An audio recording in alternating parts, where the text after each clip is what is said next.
ਫਤਿਹ। ਜੁਗੋ ਜੁਗ ਅਟਲ ਚਵਰ ਤਖਤ ਦੇ ਮਾਲਕ, ਦੋ ਜਹਾਨ ਦੇ ਵਾਲੀ, ਲੋਕ ਪਰਲੋਕ ਦੇ ਰਾਖੇ, ਜਾਹਰਾ ਜਹੂਰ ਹਾਜਰਾ ਹਜੂਰ, ਸਰਬ ਕਲਾ ਭਰਪੂਰ, ਜਾਗਦੀ ਜੋਤ। ਧੰਨ ਧੰਨ ਸਾਹਿਬ ਸ੍ਰੀ ਗੁਰੂ ਗ੍ਰੰਥ ਸਾਹਿਬ ਮਹਾਰਾਜ ਜੀ। ਸਾਹਿਬ ਸ੍ਰੀ ਗੁਰੂ ਗ੍ਰੰਥ ਸਾਹਿਬ ਮਹਾਰਾਜ ਜੀ ਦਾ ਕੋਟਾਨ ਕੋਟ ਸ਼ੁਕਰਾਨਾ ਹੈ ਕਿ ਗੁਰੂ ਦੀ ਕਿਰਪਾ ਸਦਕਾ ਅੰਮ੍ਰਿਤ ਵੇਲੇ ਦਾ ਸਮਾਂ ਪ੍ਰਾਪਤ ਹੋਇਆ ਹੈ। ਅੰਮ੍ਰਿਤ ਵੇਲਾ ਸੱਚ ਨਾਉ ਵਡਿਆਈ ਵਿਚਾਰ, ਕਰਮੀ ਆਵੈ ਕੱਪੜਾ ਨਦਰੀ ਮੁਖ ਦੁਆਰ। ਕਿ ਗੁਰੂ ਦੀ ਕਿਰਪਾ ਸਦਕਾ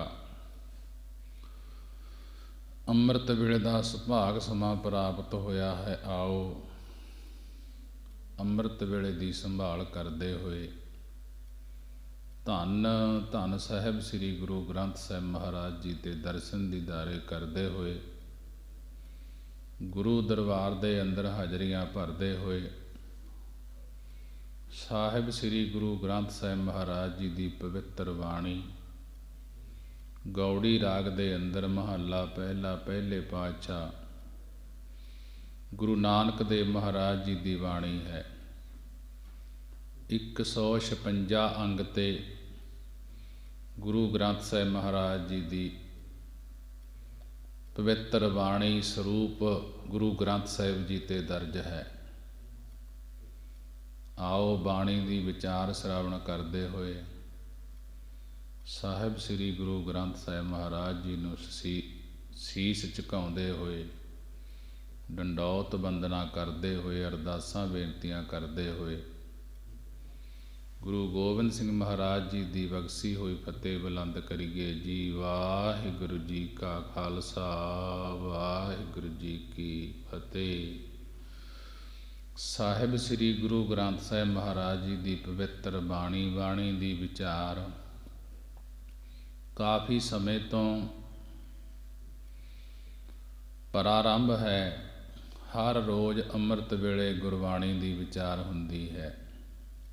ਕਦੇ 2 ਸ਼ਬਦਾਂ ਦੀ, ਕਦੇ 3 ਸ਼ਬਦਾਂ ਦੀ, ਕਦੇ 1 ਸ਼ਬਦ ਦੀ, ਜੈਸਾ ਵੀ ਸਮਾਂ ਹੁੰਦਾ ਹੈ ਵਿਚਾਰ ਹੁੰਦੀ ਹੈ।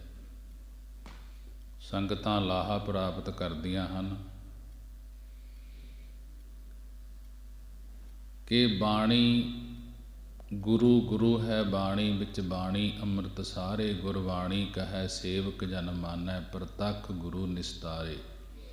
ਕਿ ਗੁਰੂ ਗ੍ਰੰਥ ਸਾਹਿਬ ਮਹਾਰਾਜ ਜੀ ਦੀ ਵਿਚਾਰ ਸੁਣਨੀ ਜ਼ਰੂਰੀ ਹੈ।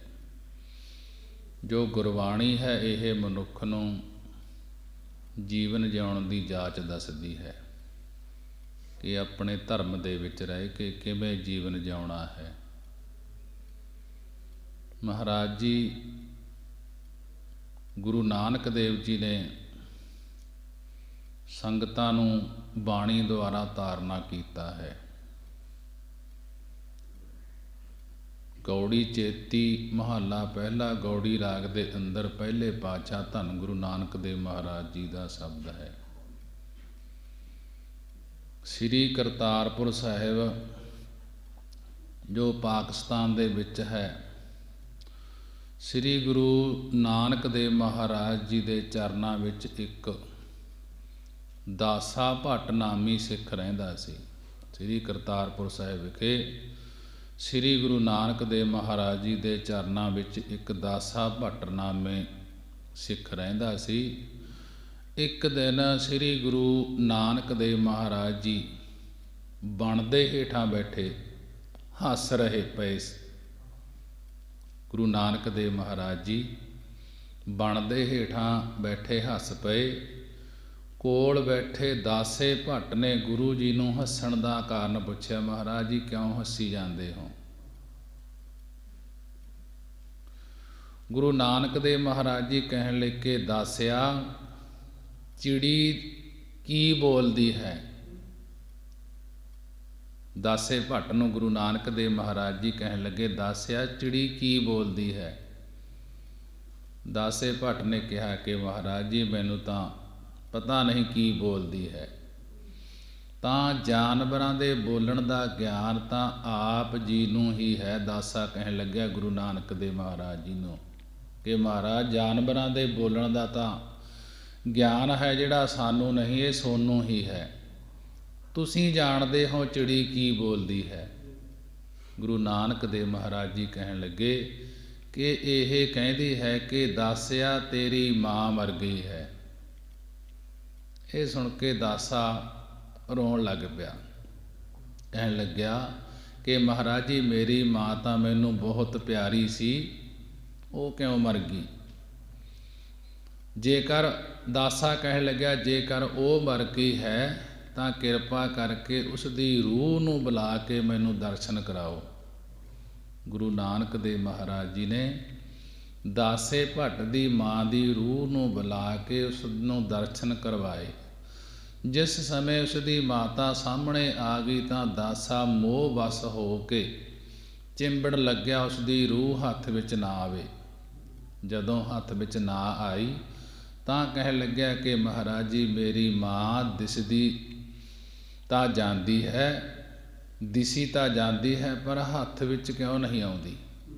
ਗੁਰੂ ਨਾਨਕ ਦੇਵ ਮਹਾਰਾਜ ਜੀ ਨੇ ਕਿਹਾ ਕਿ ਉਹ ਜੋ ਪੰਜਾਂ ਤੱਤਾਂ ਦਾ ਤੇਰੀ ਮਾਂ ਦਾ ਸਰੀਰ ਸੀ, ਉਹ ਤਾਂ ਮਿੱਟੀ ਦਾ ਸਰੀਰ ਉੱਥੇ ਹੀ ਛੱਡ ਆਈ ਹੈ। ਇਹ ਤਾਂ ਹੁਣ ਸਿਰਫ ਰੂਹ ਹੀ ਹੈ ਜੋ ਤੈਨੂੰ ਆਕਾਰ ਬਣ ਕੇ ਦਿਸ ਰਹੀ ਹੈ।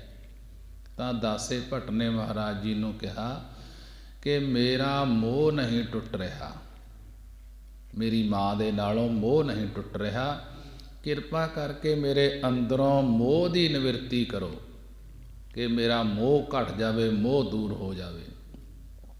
ਤਾਂ ਸਾਹਿਬ ਸ੍ਰੀ ਗੁਰੂ ਨਾਨਕ ਦੇਵ ਮਹਾਰਾਜ ਜੀ ਨੇ ਦਾਸੇ ਭੱਟ ਨੂੰ ਉਪਦੇਸ਼ ਦਿੰਦਿਆਂ ਇਹ ਸ਼ਬਦ ਉਚਾਰਨ ਕੀਤਾ ਬਾਣੀ ਦੇ ਅੰਦਰ। ਮਹਾਰਾਜ ਜੀ ਦਾਸੇ ਨੂੰ ਉਪਦੇਸ਼ ਦਿੰਦੇ ਹਨ ਅਥਵਾ ਸਾਰੇ ਹੀ ਸਿੱਖ ਸੰਗਤਾਂ ਨੂੰ ਉਪਦੇਸ਼ ਸਾਂਝਾ ਹੈ ਕਿ ਉਪਦੇਸ਼ ਚੌਂ ਵਰਨਾ ਕੋ ਸਾਂਝਾ। ਇਹ ਉਪਦੇਸ਼ ਸਾਰੇ ਹੀ ਵਰਨਾਂ ਨੂੰ ਸਾਂਝਾ ਹੈ। ਮਹਾਰਾਜ ਜੀ ਕਹਿਣ ਲੱਗੇ ਕਤ ਕੀ ਮਾਈ ਬਾਪ ਕਤ ਕੇਰਾ ਕਿਦੋਂ ਥਾਵਹੁ ਹਮ ਆਏ।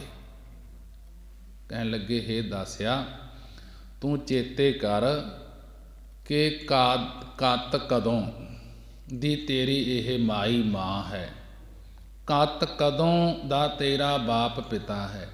ਤੂੰ ਵਿਚਾਰ ਕਰ ਕਿ ਇਸ ਦੁਨੀਆ ਵਿੱਚ ਅਸੀਂ ਕਿੱਦੋਂ ਕਿਹੜੀ ਜਗ੍ਹਾ ਤੋਂ ਆਏ ਹਾਂ। ਅਰਥਾਤ ਸਾਨੂੰ ਆਪਣੇ ਜਨਮਾਂ ਦੀ ਗਿਣਤੀ ਦਾ ਹੀ ਪਤਾ ਨਹੀਂ। ਗੁਰੂ ਨਾਨਕ ਦੇਵ ਮਹਾਰਾਜ ਜੀ ਦਾਸੇ ਨੂੰ ਕਹਿਣ ਲੱਗੇ ਭੱਟ ਨੂੰ ਕਿ ਸਾਨੂੰ ਆਪਣੇ ਜਨਮਾਂ ਦੀ ਗਿਣਤੀ ਦਾ ਹੀ ਪਤਾ ਨਹੀਂ ਕਿ ਕਿਤਨੀਆਂ ਕੁ ਮਾਵਾਂ ਅਤੇ ਕਿਤਨੇ ਕੁ ਬਾਪ ਹੋ ਚੁੱਕੇ ਹਨ। ਅਸੀਂ ਕਿਹੜੀ ਜਗ੍ਹਾ ਵਿੱਚ ਕਿਹੜੇ ਜਨਮ ਵਿੱਚ ਕਿਤਨੀ ਕੁ ਵਾਰ ਆਏ ਹਾਂ। ਇਉਂ ਕਿਤਨੀਆਂ ਕੁ ਮਾਵਾਂ ਅਤੇ ਕਿਤਨੇ ਕੁ ਬਾਪ ਗਿਣੀਏ ਜੋ ਕਿਤਨੇ ਜਨਮਾਂ ਵਿੱਚ ਹੋਏ ਹਨ। ਇਸ ਪ੍ਰਕਾਰ ਜਿਹੜੀਆਂ ਥਾਵਾਂ 'ਤੇ ਕਿਹੜੀਆਂ ਜੂਨਾਂ ਵਿੱਚੋਂ ਅਸੀਂ ਫਿਰਦੇ ਹੋਏ ਆਏ ਹਾਂ ਉਹ ਅਣਗਿਣਤ ਹੀ ਜੂਨਾਂ ਹਨ। ਆਗਨ ਬਿੰਬ ਜਲ ਭੀਤਰ ਨਿਪਜੇ ਕਾਹੇ ਕੰਮ ਉਪਾਏ। ਮਹਾਰਾਜ ਜੀ ਕਹਿਣ ਲੱਗੇ ਆਗਨ ਬਿੰਬ ਜਲ ਭੀਤਰ ਨਿਪਜੇ। ਮਾਤਾ ਦੀ ਜਠਰ ਅਗਨੀ ਤੇ ਪਿਤਾ ਦੀ ਬਿੰਦ ਰੂਪੀ ਜਲ ਦੀ ਬਿੰਬ ਬੂੰਦ ਵਿੱਚੋਂ ਅਸੀਂ ਜੀਵ ਨਿਪਜੇ ਹੋਏ ਹਾਂ, ਪੈਦਾ ਹੋਏ ਹੋਇਆ। ਅਗਨੀ ਤੇ ਜਲ ਆਦਿਕ ਪੰਜਾਂ ਤੱਤਾਂ ਕਰਕੇ ਬੂੰਦ ਰੂਪ ਵਿੱਚ ਪੈਦਾ ਹੋਏ ਹਾਂ ਅਸੀਂ। ਪਰਮੇਸ਼ਰ ਨੇ ਕਾਹੇ ਕੰਮ ਉਪਾਏ, ਕਾਹੇ ਕਿਸ ਕੰਮ ਕਾਰਜ ਵਾਸਤੇ ਉਪਾਏ ਪੈਦਾ ਕੀਤੇ ਸੀ। ਪਰ ਅਸੀਂ ਪੈਦਾ ਹੋ ਕੇ ਕੀ ਕੀਤਾ, ਭਾਵ ਭਗਤੀ ਵਾਲੇ ਕਾਰਜਾਂ ਤੋਂ ਉਲਟੇ ਹੀ ਕੰਮ ਕੀਤੇ ਹਨ। ਜਿਵੇਂ ਆਗਨ ਅੱਗ ਦੇ ਚੰਗਿਆੜੇ ਅੱਗ 'ਚੋਂ ਪੈਦਾ ਹੋ ਕੇ ਅੱਗ ਤੋਂ ਵੱਖਰੇ ਦਿਸਦੇ ਹਨ, ਤੇ ਪਾਣੀ ਦੇ ਬਿੰਬ ਪਾਣੀ ਦੇ ਬੁਲਬੁਲੇ ਪਾਣੀ ਤੋਂ ਪੈਦਾ ਹੋ ਕੇ ਵੱਖਰੇ ਦਿਸਦੇ ਹਨ, ਪਾਣੀ ਦੇ ਉੱਪਰ ਦਿਸਦੇ ਹਨ। ਇਸੇ ਪ੍ਰਕਾਰ ਅੱਗ ਦੀ ਨਿਆਈ ਪ੍ਰਕਾਸ਼ ਰੂਪ ਬ੍ਰਹਮ ਵਿੱਚੋਂ ਜੀਵ ਰੂਪੀ ਚੰਗਿਆੜੇ ਪੈਦਾ ਹੋ ਕੇ ਵੱਖਰੇ ਦਿਸਦੇ ਹਨ, ਪਰ ਬ੍ਰਹਮ ਰੂਪ ਜਲ ਵਿੱਚੋਂ ਜੀਵ ਰੂਪ ਬੁਲਬੁਲੇ ਪੈਦਾ ਹੋ ਕੇ ਵੱਖਰੇ ਦਿਸਦੇ ਹਨ। ਚੇਤਨ ਬ੍ਰਹਮ ਨੇ ਇਹ ਕਿਸ ਕੰਮ ਵਾਸਤੇ ਪੈਦਾ ਕੀਤੇ ਸੀ, ਪਰ ਇਹਨਾਂ ਨੇ ਪੈਦਾ ਹੋ ਕੇ ਕੀ ਕੰਮ ਕੀਤੇ ਹਨ। ਅੱਗੇ ਸਤਿਗੁਰੂ ਜੀ ਬੇਨਤੀ ਕਰਨ ਦਾ ਢੰਗ ਦੱਸਦੇ ਹਨ ਵੀ ਇਹ ਕੀ ਕੰਮ ਕਰਦੇ ਹਨ। ਇਹਨਾਂ ਨੂੰ ਬੇਨਤੀਆਂ ਕਰਨੀਆਂ ਚਾਹੀਦੀਆਂ ਹਨ। ਮੇਰੇ ਸਾਹਿਬਾ ਕੌਣ ਜਾਣੈ ਗੁਣ ਤੇਰੇ। ਮਹਾਰਾਜ ਜੀ ਕਹਿੰਦੇ ਐਸੇ ਬੇਨਤੀਆਂ ਕਰਿਆ ਕਰੋ ਭਾਈ। ਕਿਹਾ ਕਰੋ, ਹੇ ਮੇਰੇ ਸਾਹਿਬਾ ਮਾਲਕਾ, ਤੇਰੇ ਗੁਣ ਤੇਰੇ ਉਪਕਾਰਾਂ ਨੂੰ ਕੌਣ ਜਾਣ ਸਕਦਾ ਹੈ। ਭਾਵ ਕੋਈ ਨਹੀਂ ਜਾਣ ਸਕਦਾ। ਕਹੇ ਨਾ ਜਾਨੀ ਔਗਣ ਮੇਰੇ। ਪਰ ਹੇ ਵਾਹਿਗੁਰੂ, ਮੇਰੇ ਔਗਣ ਮੇਰੇ ਗੁਨਾਹ ਕਹੇ ਨਾ ਜਾਨੀ, ਕਿ ਕਥਨ ਨਹੀਂ ਕੀਤੇ ਜਾ ਸਕਦੇ। ਕਿੰਨੇ ਕੁ ਔਗਣ ਹਨ। ਸਭ ਅਵਗੁਣ ਮੈਂ, ਗੁਣ ਨਹੀਂ ਕੋਈ। ਮੇਰੇ 'ਚ ਸਾਰੇ ਔਗਣ ਹਨ, ਪਰ ਗੁਣ ਕੋਈ ਵੀ ਨਹੀਂ। ਭੱਟ ਦਾਸਾ ਕਹਿਣ ਲੱਗਿਆ ਗੁਰੂ ਨਾਨਕ ਦੇਵ ਮਹਾਰਾਜ ਜੀ ਨੂੰ ਕਿ ਹੇ ਮਹਾਰਾਜ, ਜਿਵੇਂ ਮੇਰੀ ਮਾਂ ਦੀ ਰੂਹ ਤੁਸੀਂ ਮੈਨੂੰ ਵਿਖਾ ਦਿੱਤੀ ਹੈ, ਇਸੇ ਤਰ੍ਹਾਂ ਕਿਰਪਾ ਕਰਕੇ ਮੇਰੇ ਪੂਰਬਲੇ ਮੇਰੇ ਪਿਛਲੇ ਜਨਮ ਵੀ ਦਿਖਾ ਦਿਓ। ਮੈਂ ਪਿਛਲੇ ਕਿਹੜੇ ਕਿਹੜੇ ਜਨਮਾਂ 'ਚ ਸੀ। ਗੁਰੂ ਨਾਨਕ ਦੇਵ ਮਹਾਰਾਜ ਜੀ ਨੇ ਆਪਣਾ ਕਿਰਪਾ ਭਰਿਆ ਹੱਥ ਦਾਸੇ ਦੇ ਸਿਰ 'ਤੇ ਰੱਖਿਆ, ਜਿਸ ਨਾਲ ਉਸ ਦੇ ਕਪਾਟ ਖੁੱਲ੍ਹ ਗਏ। ਉਸ ਨੂੰ ਆਪਣੇ ਪਿਛਲੇ ਸਾਰੇ ਜਨਮਾਂ ਦਾ ਗਿਆਨ ਹੋ ਗਿਆ। ਗੁਰੂ ਨਾਨਕ ਦੇਵ ਮਹਾਰਾਜ ਜੀ ਨੇ ਦਾਸੇ ਨੂੰ ਕਿਹਾ ਕਿ ਆਪਣੇ ਪਿਛਲੇ ਜਨਮਾਂ ਦਾ ਹਾਲ ਦੇਖ। ਤਦ ਜੋ ਉਸਨੇ ਦੇਖਿਆ ਤੇ ਸੰਸਾਰ ਨੂੰ ਸਿੱਖਿਆ ਦੇਣ ਲਈ ਗੁਰੂ ਜੀ ਨੇ ਉਹ ਕੁਝ ਬਾਣੀ ਵਿੱਚ ਵਰਣਨ ਕੀਤਾ ਹੈ, ਜੋ ਦਾਸੇ ਨੇ ਪਿਛਲੇ ਜਨਮਾਂ ਵਿੱਚ ਦੇਖਿਆ ਸੀ। ਉਹ ਗੁਰੂ ਨਾਨਕ ਦੇਵ ਮਹਾਰਾਜ ਜੀ ਨੇ ਬਾਣੀ 'ਚ ਵਰਣਨ ਕੀਤਾ, ਜਿਹੜਾ ਦੱਸਿਆ ਦਾਸੇ ਨੇ ਕਿ ਆਹ ਜਨਮਾਂ ਵਿੱਚ ਆਹ ਕੁਛ ਦੇਖਿਆ। ਕਿਤਨੇ ਹੀ ਰੁੱਖ ਦੀ ਨਿਆਈ ਦਾਸੇ ਨੇ ਦੇਖਿਆ ਕਿ ਦਰਖਤਾਂ ਦੀ ਜੂਨ ਵਿੱਚ ਰਿਹਾ। ਜੜ ਤੇ ਬਿਰਖ ਦੀ ਨਿਆਈ ਚੇਤਨ ਭਾਵ ਜੜ ਚੇਤਨ ਦੇਹਾਂ ਆਦਿਕ ਨੂੰ ਤਮਾਮ ਜੀਵਾਂ ਨੇ ਧਾਰਨ ਕੀਤਾ ਹੋਇਆ ਅਸੀਂ ਦੇਖਿਆ। ਦਾਸਾ ਕਹਿਣ ਲੱਗਿਆ, ਕਿਤਨੇ ਹੀ ਰੁੱਖੇ ਪ੍ਰੇਮ ਤੋਂ ਖਾਲੀ ਪੈਦਾ ਹੋਏ ਤੇ ਕਈ ਵਾਰ ਫਲ ਦੇਣ ਵਾਲੇ ਬ੍ਰਿਛਾਂ ਵਾਂਗੂ ਲੋਕਾਂ ਨੂੰ ਵਰ ਦੇਣ ਵਾਲੇ ਜਨਮ ਧਾਰੇ ਦੇਖੇ।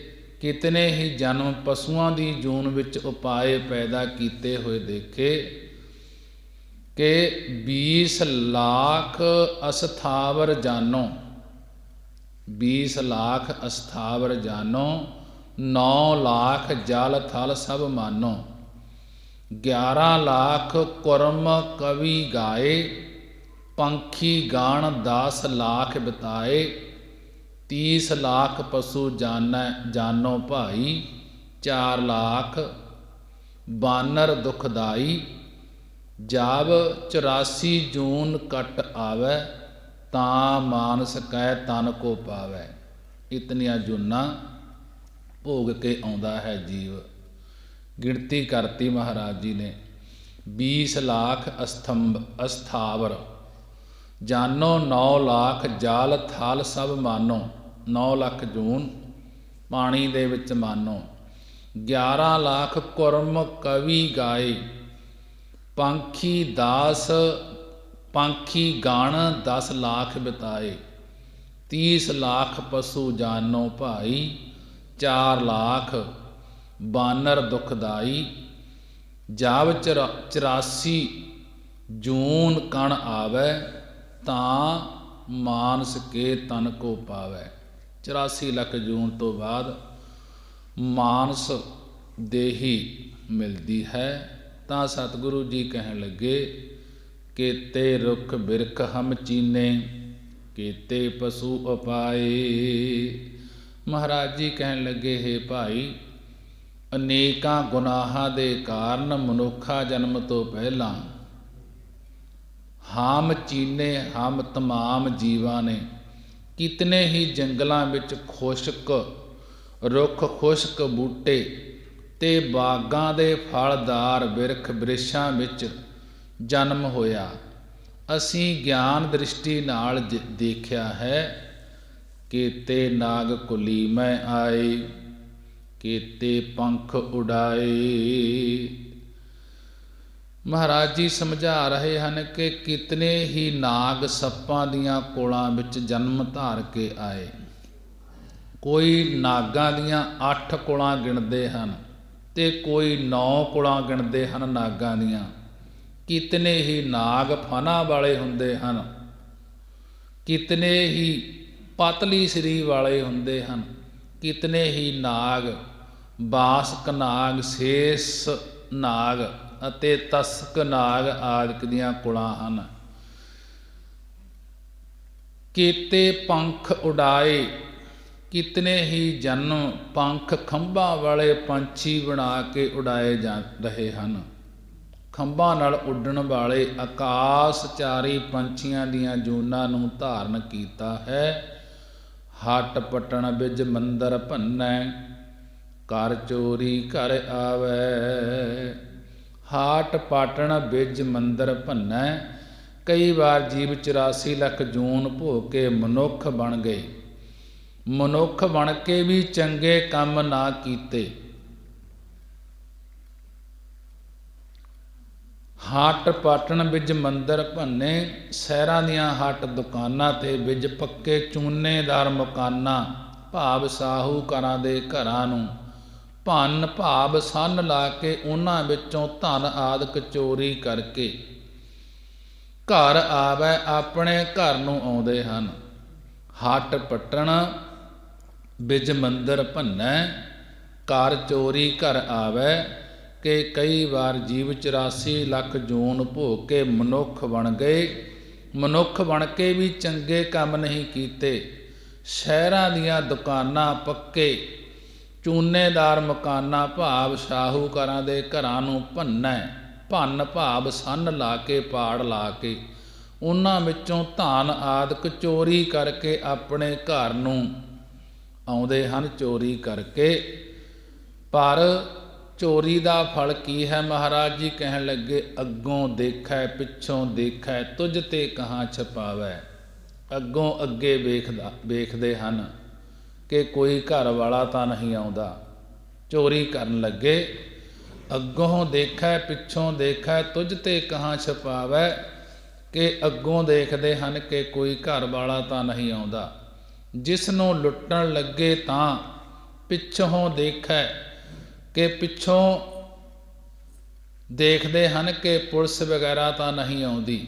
ਪਰੰਤੂ ਹੇ ਪ੍ਰਭੂ, ਤੁਝ ਤੇ ਕਹਾਂ ਛਪਾਵੈ, ਤੇਰੇ ਤੋਂ ਕੋਈ ਕਹਾਂ ਕਿਵੇਂ ਛੁਪਾ ਸਕਦਾ ਹੈ? ਹੇ ਪ੍ਰਭੂ, ਤੂੰ ਅੱਗੇ ਵੀ ਵੇਖਦਾ ਹੈ, ਪਿੱਛੇ ਵੀ ਵੇਖਦਾ ਹੈ, ਜਿੱਧਰ ਨੂੰ ਵੀ ਅਸੀਂ ਜਾਂਦੇ ਹਾਂ ਤੂੰ ਹਰ ਪਾਸੇ ਹਰ ਵੇਲੇ ਵੇਖਦਾ ਹੈ। ਇਹ ਅਗਿਆਨ ਕਰਕੇ ਭੁੱਲਿਆ ਹੋਇਆ ਜੀਵ ਚੋਰੀ ਕਰਕੇ ਤੈਥੋਂ ਛੁਪਾ ਕੇ ਕਿੱਧਰ ਲੈ ਜਾ ਸਕਦਾ ਹੈ? ਤਟ ਤੀਰਥ ਹਮ ਨਭ ਖੰਡ ਦੇਖੇ, ਹੱਟ ਪਟਣ ਬਾਜ਼ਾਰਾ। ਤਟ ਤੀਰਥ ਨਭ ਖੰਡ, ਤਟ ਤੀਰਥ ਹਮ ਨਭ ਖੰਡ ਦੇਖੇ, ਹੱਟ ਪਟਣ ਬਾਜ਼ਾਰਾ। ਕਈ ਵਾਰੀ ਤੀਰਥਾਂ ਦੇ ਤਟ ਕਿਨਾਰਿਆਂ ਤੇ ਜਾਪ ਕਰਨ ਵਾਲੇ ਸਾਧੂ ਬਣ ਕੇ ਜਾਪ ਕਰਦੇ ਮਨੁੱਖਾਂ ਨੂੰ ਅਸੀਂ ਗਿਆਨ ਦ੍ਰਿਸ਼ਟੀ ਦੁਆਰਾ ਦੇਖਿਆ ਹੈ, ਕਹਿੰਦੇ ਹਨ। ਕਈ ਵਾਰੀ 9 ਖੰਡਾਂ ਵਿੱਚ ਜੂਨਾਂ ਧਾਰ ਕੇ ਪੈਦਾ ਹੋਏ ਜੀਵਾਂ ਨੂੰ ਦੇਖਿਆ ਹੈ। ਕਈ ਵਾਰੀ ਹੱਟ ਪਟਣ ਬਾਜ਼ਾਰਾ, ਕਈ ਵਾਰੀ ਪਟਣ ਸ਼ਹਿਰਾਂ ਤੇ ਬਾਜ਼ਾਰਾਂ ਦੀਆਂ ਹੱਟ ਦੁਕਾਨਾਂ ਵਿੱਚ ਬਾਣੀਏ ਬਣ ਕੇ ਸੌਦਾ ਵੇਚਦੇ ਉਹੀ ਜੀਵ ਦੇਖੇ ਹਨ। ਲੈ ਕੇ ਤੱਕੜੀ ਤੋਲਣ ਲੱਗਾ, ਘੱਟ ਹੀ ਮਹਿ ਬਣਜਾਰਾ। ਜਦ ਇਹ ਜੀਵ ਆਤਮਾ ਵਿਚਾਰ ਰੂਪੀ ਤੱਕੜੀ ਲੈ ਕੇ ਸ਼ਾਸਤਰ ਪ੍ਰਮਾਣ ਰੂਪੀ ਬੱਟਾ ਪਾ ਕੇ ਤੋਲਣ ਲੱਗਿਆ ਤਾਂ ਇਹ ਬਣਜਾਰਾ ਬਣਜ ਕਰਨ ਵਾਲਾ ਜੀਵ ਘਾਟ ਹੀ ਮਹਿ ਬਣਜਾਰਾ, ਘਾਟ ਘਾਟੇ ਦੇ ਵਿੱਚ ਹੀ ਰਿਹਾ। ਭਾਵ ਇਤਨੀਆਂ ਜੂਨਾਂ ਵਿੱਚ ਫਿਰਦਿਆਂ ਹੋਇਆਂ ਨੇ ਕੋਈ ਲਾਭ ਨਹੀਂ ਖੱਟਿਆ। ਔਗਣ ਹੀ ਔਗਣ ਪੱਲੇ ਬੰਨ੍ਹ ਲਏ।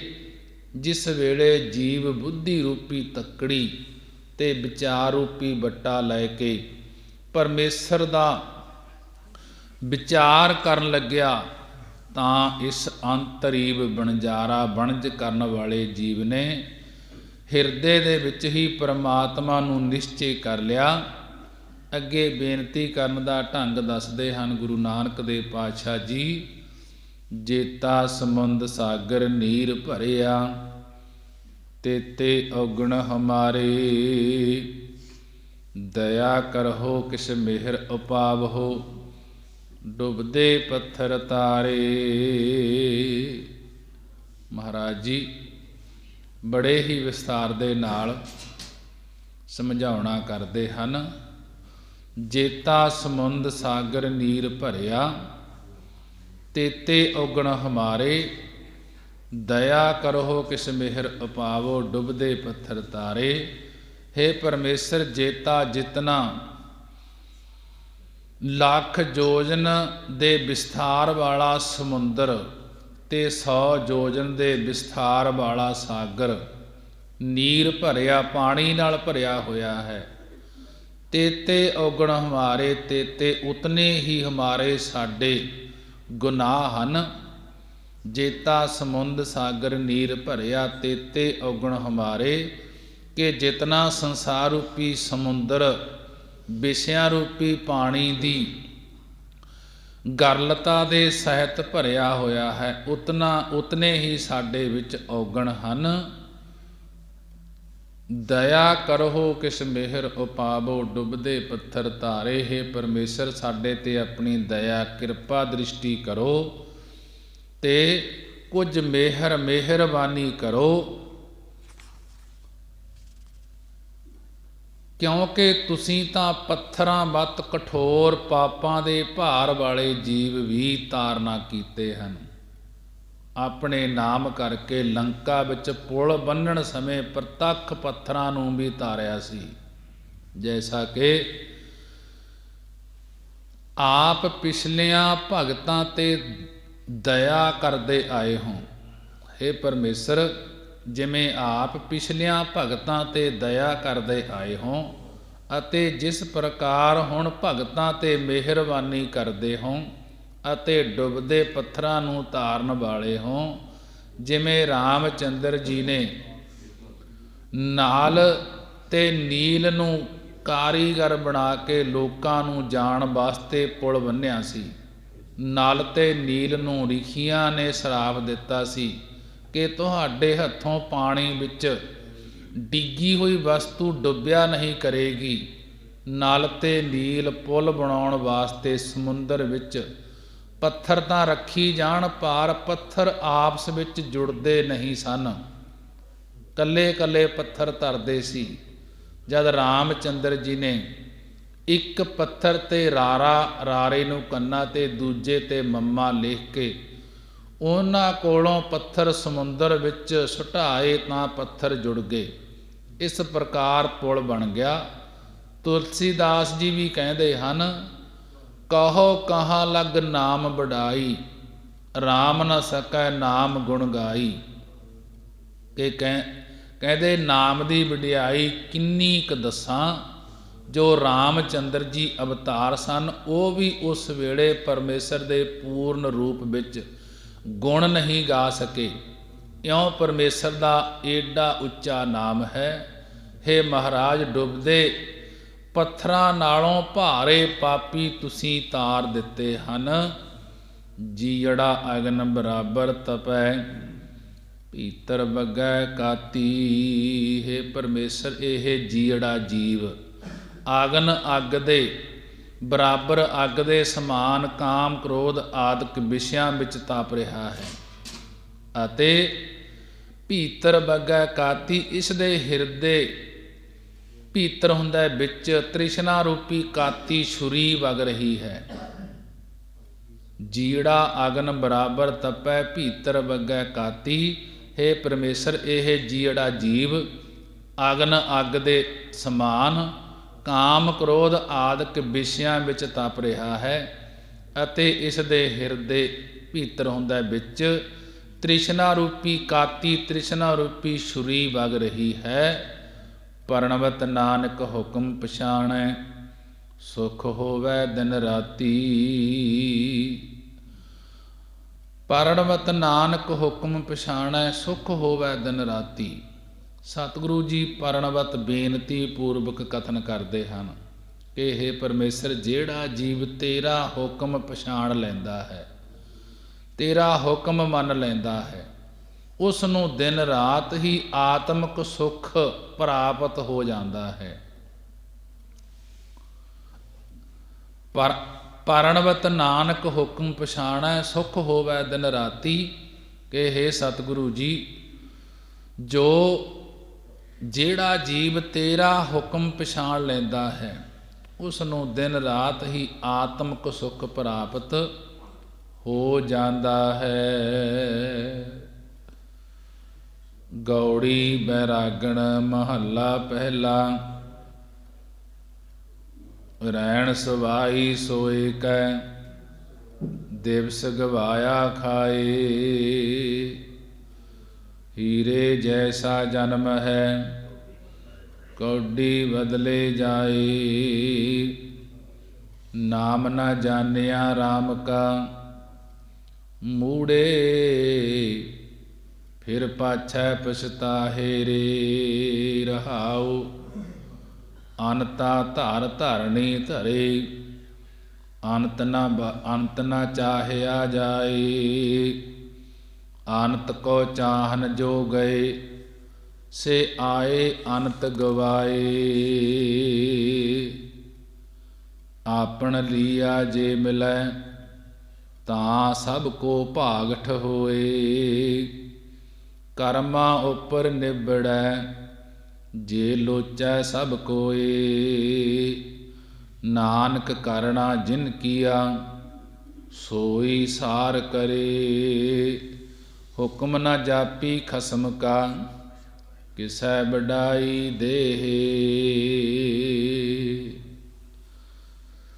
ਸਾਹਿਬ ਸ੍ਰੀ ਗੁਰੂ ਗ੍ਰੰਥ ਸਾਹਿਬ ਮਹਾਰਾਜ ਜੀ ਦੀ ਪਵਿੱਤਰ ਬਾਣੀ 156 ਅੰਗ ਤੇ ਗੌੜੀ ਬੈਰਾਗਣ ਦੇ ਅੰਦਰ ਮਹੱਲਾ ਪਹਿਲਾ ਪਹਿਲੇ ਪਾਤਸ਼ਾਹ ਧੰਨ ਗੁਰੂ ਨਾਨਕ ਦੇਵ ਮਹਾਰਾਜ ਜੀ ਦਾ ਸ਼ਬਦ ਹੈ। ਮਹਾਰਾਜ ਜੀ ਉਪਦੇਸ਼ ਬਖਸ਼ਿਸ਼ ਕਰ ਰਹੇ ਹਨ। ਰੈਣ ਗਵਾਈ ਸੋਏ ਕੈ ਦਿਵਸ ਗਵਾਇਆ ਖਾਏ।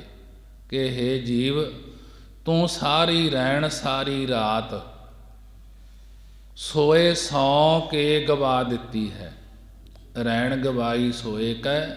ਕਿ ਹੇ ਜੀਵ, ਤੂੰ ਸਾਰੀ ਰੈਣ ਰਾਤ ਸੌਂ ਕੇ ਗਵਾ ਦਿੱਤੀ ਹੈ ਅਤੇ ਦਿਵਸ ਗਵਾਇਆ ਖਾਏ। ਦਿਵਸ ਦਿਨ ਪਦਾਰਥਾਂ ਦੇ ਖਾਣ ਪੀਣ ਵਿੱਚ ਗਵਾ ਦਿੱਤਾ ਹੈ। ਰੈਣ ਗਵਾਈ ਸੋਏ ਕੈ ਦਿਵਸ ਗਵਾਇਆ ਖਾਏ।